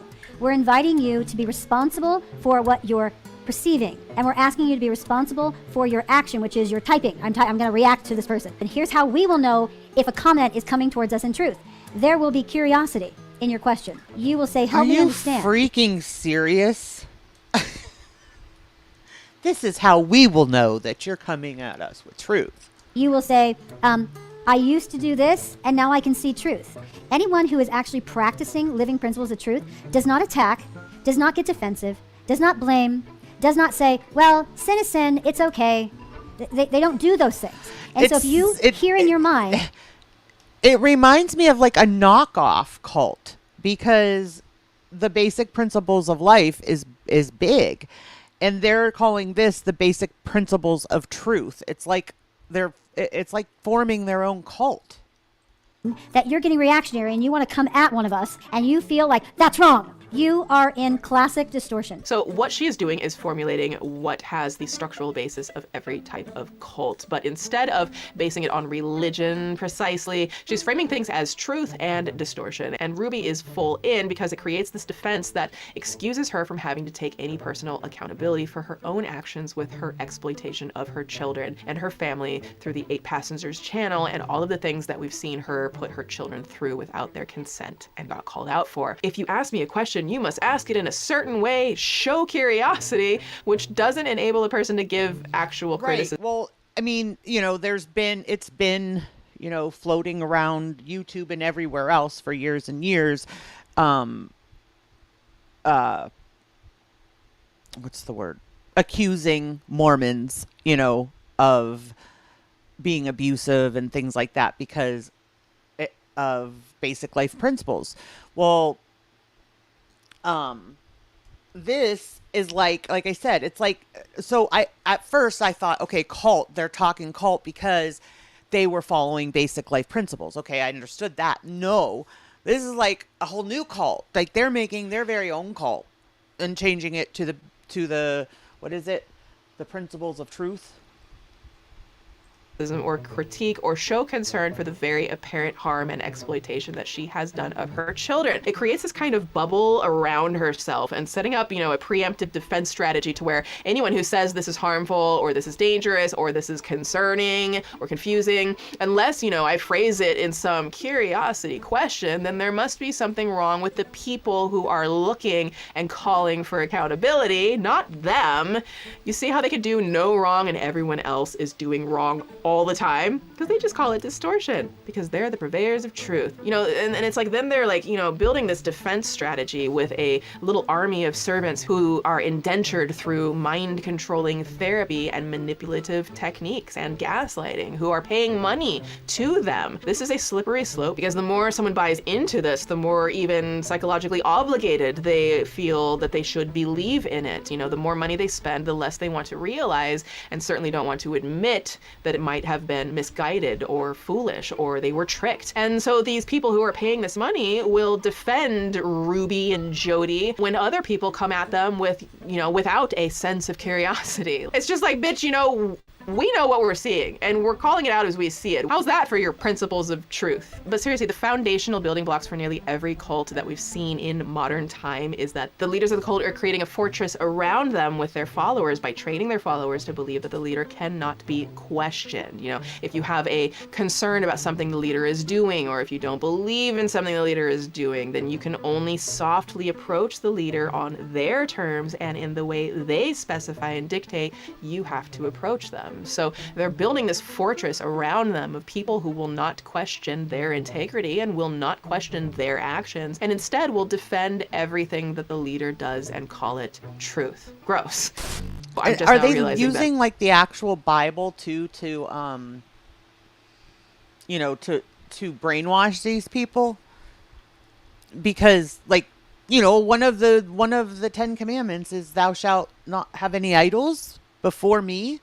Well, they're idolizing this, you know, whoever starts these cults. That's exactly what they do. They, you know, they idolize them like they're some superhuman being.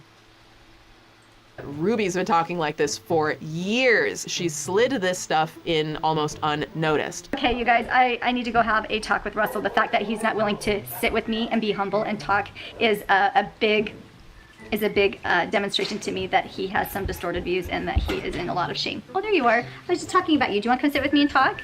I'm going to get down on your level. That sounds like... AR, we are sitting at 77 degrees with 77% humidity. That is your decision to eat those desserts. I guess that's what I get from teaching you truth. So I guess you get to turn it around and throw it at me, huh? You're right. The truth is, it is not my fault. It is your own fault. Son of a... She's been drinking the Kool-Aid the whole time, and now she's full on connections, moms of truth on this horse thing. But like, the question is, has this done any good for Ruby? Now, I've been in social media for many years, and I have been a mother in distortion more years than I've been a mother in truth. I've got video footage of me being in distortion for years before that. You see how humble that is? That's humble. She's telling you. I was in distortion. I was harming my kids. I was being being super neglectful. And what she does Ruby now Frankie admitting is that so she was much neglectful? better. What? Well, no, Judy really shoved that in there. Like, Ruby wanted to keep it at mom in distortion. I was a hugely disconnected... Guys, I'm going to pause and use the restroom and grab some more coffee, so I'm going to hit the be right back video.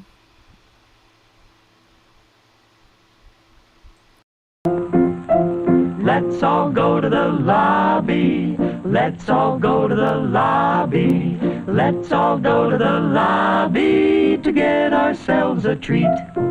Delicious things to eat. The popcorn can't be beat. The sparkling drinks are just dandy. The chocolate bars and the candy. So let's all go to the lobby to get ourselves a treat. Let's all go to the lobby to get ourselves a treat.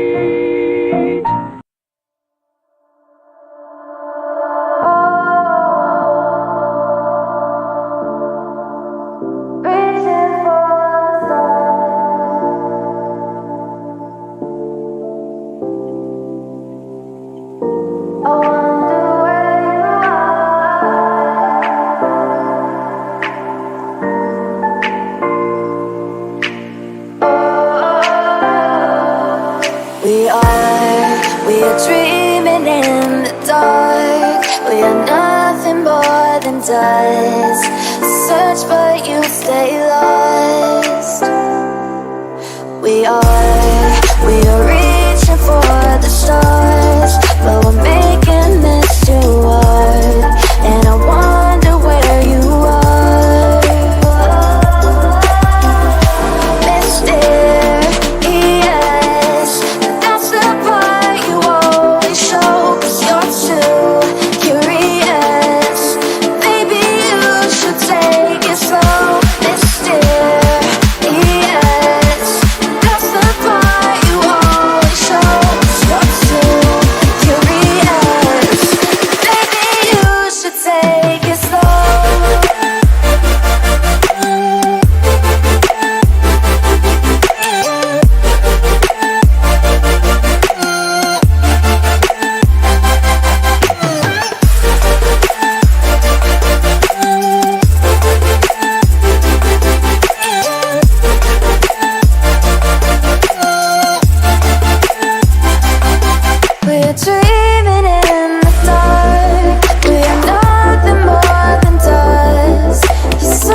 Hi, Bree. Good morning. Happy Labor Day. And we now have a Dammit button, courtesy of Last Nerve. Okay, let me start. Selfish, aggressive, neglectful mother. Entitled. I wanted my kids to be happy, which AKA translated into I want my kids to get off my back. Because I want to do what I want to do. I want to be able to go to Target. I want to be able to shop. I want to be able to have a moment of silence where I can just think. It was all about. Okay, so it sounds like you were a piece of crap before that too, but you weren't actually abusing children. It didn't sound like. Me. What? I'm sorry, what the hell is going on around here? Like, did I get all of this wrong? Is Ruby taking accountability and actually wants to change? Life. We're at war. This isn't a phase. People are being wounded. My children were wounded. They were hurt. Their souls were killed. The stuff that I allowed into my home killed their spirits, and it has taken. You wonder where I've been on my vlogs? You wonder why I left YouTube? It's to save my kids. No amount of money. And I'm telling you, I was making millions. And I left it because my kids were being hurt. No, your kids were being hurt by your own hand. You left it so that nobody would figure it out and out it. You are such a liar. Entitlement, they were being hurt with people's advice, and they didn't have a mother up the front saying, I don't care what the world's opinion is. This is the truth, and this is where I stand. And fortunately, I had a chance. I had them in my home long enough to do it, and I'm not going to lose them. I almost thought that she was going to say what we were all thinking, but instead of taking accountability for her filming her kids and her putting them on the internet and the horrible mothering she did through her own disciplining, she blamed all of what she allowed to come into the home. Yep, it's everywhere. You were Bree. right. It is your fault, but not because you let something in. It's because you captured their childhood. This video, though, Bree, was done 5 months ago. That's why I wanted to see it, because I wanted to see if there was basically difference between what was, she was being accused of back then and what is now come to light. And this is pretty on target. And put it out. You invited millions of people into your home so that you could invite that money into the home. So what's really going on now with the Frankies? Well, it seems like they are coming apart at the seams. I know, who could have guessed, right? People have warned Ruby and Kevin for years that once their kids turned 18, they may want to get away from them, and so far, we're 1 for 1. So Sherry left for college, and it has been confirmed by Ruby's sister that she no longer talks to her parents. Sherry has liked several online comments trashing. Bree. So she was arrested because her child wasn't the one that showed up at the neighbors. I want to say that it was a 12-year-old boy. I could be wrong about the age though. But anyways, showed up not at Frankie's neighbors, but at that Jody Hildebrandt, her business partner. They were there, apparently staying there, and the child snuck out of a bedroom window, went to the neighbor, and the little boy was duct taped. He had lacerations. He was malnourished. They ended up having to take him to the hospital because of the state that he was in. And they got 3 other children, a total of 4 children, out of the house. So she and her business partner are in jail. They could serve like up to 90 years in jail. Connections, eventually posting this herself. I know that there are many rumors circulating online about my family. While it is true I am not in contact with my immediate family and don't support the extreme beliefs of Connections, please remember that this is my real family. And while husband Kevin was also featured on Connections... Diva, what I've heard is that she targeted the last 2, the 2 youngest. Online material. I don't think she wasn't good to anyone, any of the kids. She was abusive to all 6 of the kids. But apparently the last 2 got it worse. After the 8 Passengers channel went dormant, Kevin has been absolutely scrubbed from anything Connections related. A little trouble in paradise? Yes. It seems that Kevin has also had it with Connections, and he and Ruby are currently separated, and Ruby also ditched her wedding ring on all of the Connections content. Okay, so what about Chad? Well, remember... So that's what I was wondering, was the husband and wife together, most recently, like were they separated? Was he estranged? That's what I was wondering. Like, I feel like he had to not be in the picture to not see what was going on. And if he knew what was going on, that's just as sick, and his butt should be in jail too. You know, he's the one who Ruby took away his bed for 7 months and had to go to the wilderness camp. He's also estranged from Ruby and living with Kevin. And yes, these posts have been corroborated by multiple sources now, including some of Chad's friends. It's, you know, not just speculation. Ruby has also chosen to cut off her own sisters because of connections. It's like this thing that Ruby just will not face. She will create a distraction, a distortion, so that she will not face her actual BS. Like, she absolutely refuses accountability to the point of faking accountability into trying to trick people into thinking she's holding herself accountable so that they could sell these $5,000 a pop things. Wounded. My children were wounded.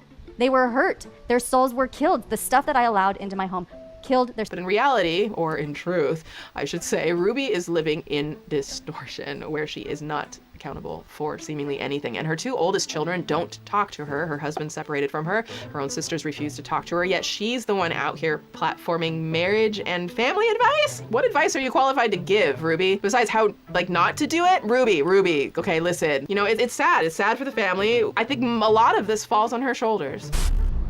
We're actually interested in helping you understand principles of truth so that you can govern your life from a base of being honest, responsible, and humble. So even if Ruby finally admits that she mistreated and neglected her children, but for all the wrong reasons, who is actually looking out for them? What are the psychological and sociological effects of having your entire life broadcast through your insufferable mom's lens, every moment, forever rewatchable, unerasable fragments of you? I just keep thinking about these kids going to school and, like, either kids watching these videos that divulge all this personal information about, you know, their classmates, or even classmates' parents watching. And I could totally see where other parents wouldn't want their children going to that house, but that wasn't an issue anyway. They weren't allowed to have friends over. But you know, basically her boy said he didn't have any friends. Well, yeah, because they're, you know, parents didn't want them, you know, ending up on YouTube. Freely given to anyone who wishes to see. And what is preventing another Ruby from coming along and doing the same thing to their children? I mean, there are lots of them who are doing it actively now. And what about the money being made from these kids' lives? Are the children not entitled to that money? Ruby said she made Angel millions. Glass, that makes me angry too, because I homeschooled my boys from 3rd and 4th grade through high school graduation. My daughter, I only homeschooled for 2 years. She's just a different kid. She needs to be in school. She needs to, you know, be around people and be more social. But anyways, there's been so many stories of parents of homeschooled children being abusive. And those kids are homeschooled because they're in an abusive home. So that, like, irritates the crap out of me, because not all parents of homeschoolers are, you know, keeping their kids home because they're afraid of what might come out if they send them out into the public, you know? And I'm telling you, I was making millions. You were making millions, or your But in kids were... But in that respect, this is, you know, that's exactly what she was doing. So it, like, that's what I'm saying. Like, it angers me that that's the, you know, image she portrayed of homeschooled family. Making you millions. So again, who is looking out for these children like Eve, the 8 passengers' youngest, who has literally been filmed and monetized by Ruby since her birth? Poor child, I need a whole massive pile of kitties to just come cleanse my spirits in the waters of Lake Minnetonka, okay? Oh, the babies, they really reduce that stress. They're just the cutest things. Remember, you can grab your Petty University apparel. We have many different styles. That is linked below, and join the Petty University community. A couple of Twitter shoutouts from my last doc, The Downfall of the Duggars, and oh my whole grain, the audacity of that family. Wow, if you haven't seen it, it is linked below. It will blow your mind. I used to watch the LeBrant, this family. I still have it pulled up. I used to watch this family with my daughter all the time. We loved their channel. Holy crap. We started watching them when they weren't real big, too. They are at 13 million subscribers. Look at their views are in the millions. They've got 46 million views. But my daughter and I used to watch this together, and it was the way we looked at it. It was like it's a wholesome, like family type thing that I can watch with my daughter. I didn't think of it like we think of it now. That all this stuff has come out, and I didn't think of like the exploitation and all of that back then. I thought of it more as like family content. So I was saying I want to go back because I haven't watched this family in years. So I want to go back and kind of do a deep dive and see if there's stuff out about them. Because I don't know. I just never thought of it that way before. What these people have gotten away with, and we really dig deep into that. So the first shout out goes to Ginger Snap, who says, "This was the doc that I didn't know that I needed. This is proof that the family you're born with is not always good for their children. I unfortunately relate to some of this story, but I'm so happy that Spanky B, that's me, always respects the survivors in these. I appreciate you, Swoop." Thank you so much for those kind words, and I'm glad that you got something out of it, and I hope whatever it is that you have been through in your life, if anything is remotely similar to the Duggar story, then I wish you nothing but healing, because you deserve all good things. Second shout out goes to Beard Owl Podcast, who says, "Just found this YouTube channel today from someone else's retweet.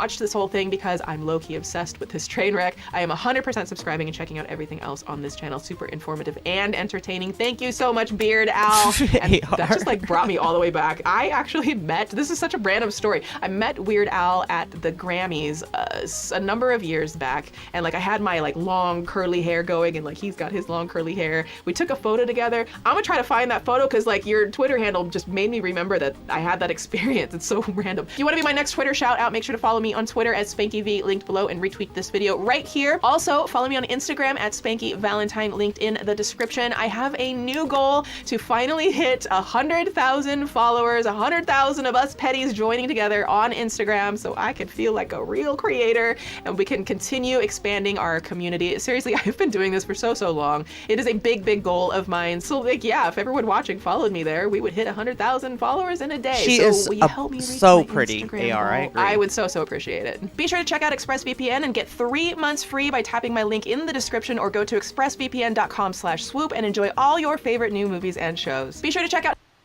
I'm going to mute her, but I'm going to leave the ads playing since we used her video. Her link is in the chat. It is also in the description if you don't follow her. I just found her, and I found her because of this case. Because she was the first one that came up that had done a video prior to, this all coming out. And I really wanted to see if the things that were said in this video where she covered them were similar to the things that came out. And sure enough, she was right on target. Fundy Fridays. They cover a lot of the... Oh, no, I haven't. Let me write it down. I love when you guys give me new stuff to watch. Fundy...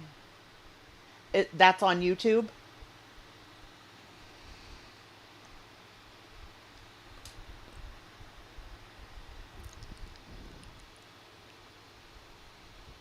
Oh, you guys, a lot of you watch it. Okay, I'll definitely check that out, Diva.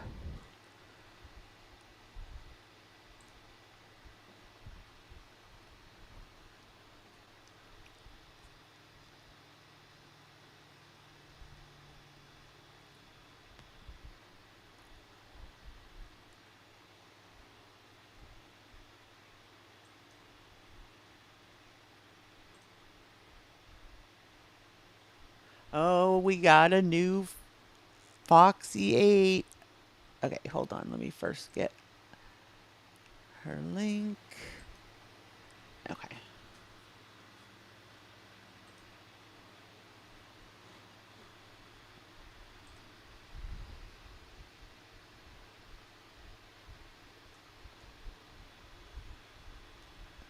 There is Foxy's link if you don't follow her.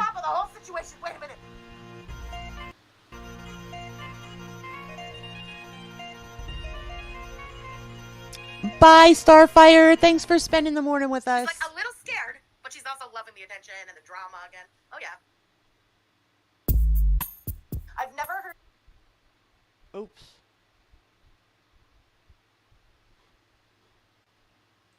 Somebody go, let the law deal with them. It's almost like vigilante justice, motherfucker.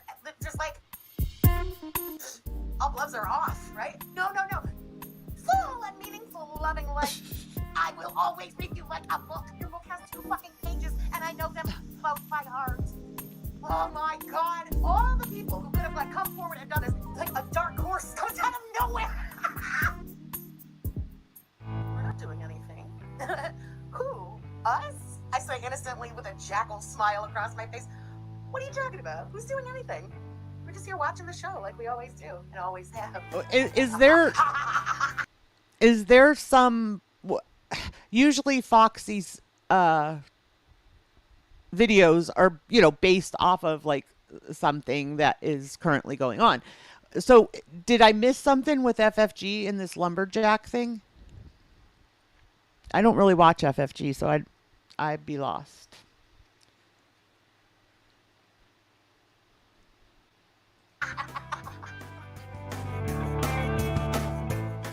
Oh! Thank you for the super chat.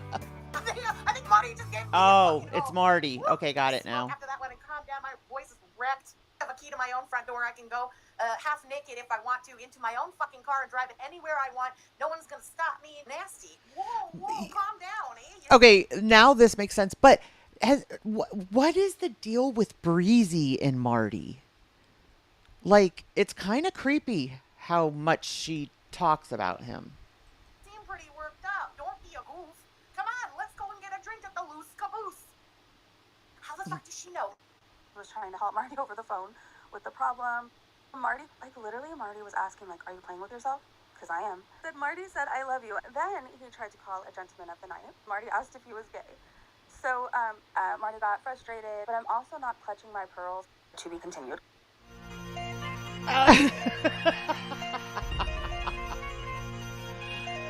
That was good.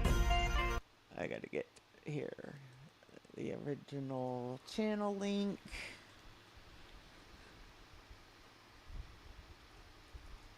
Foxy never disappoints. All right. Okay, guys, I think that's going to be it for me for this morning. Everybody get out there, go picnic, enjoy the nice weather if it's nice there. If not, get a good movie on. Do some inside grilling. I don't know. Just enjoy your holiday, guys. Thank you, everybody, for hanging out with me. If you are watching on the replay and you're new, please hit that subscribe button, ring the bell so you're notified when I go live. I normally go live at 7:30 Monday, Wednesday, Friday, but sometimes the days can interchange and depending on appointments. So, yeah, there's my spiel. Love you guys. Thanks for hanging out with me this morning, and I will see you next time. Bye.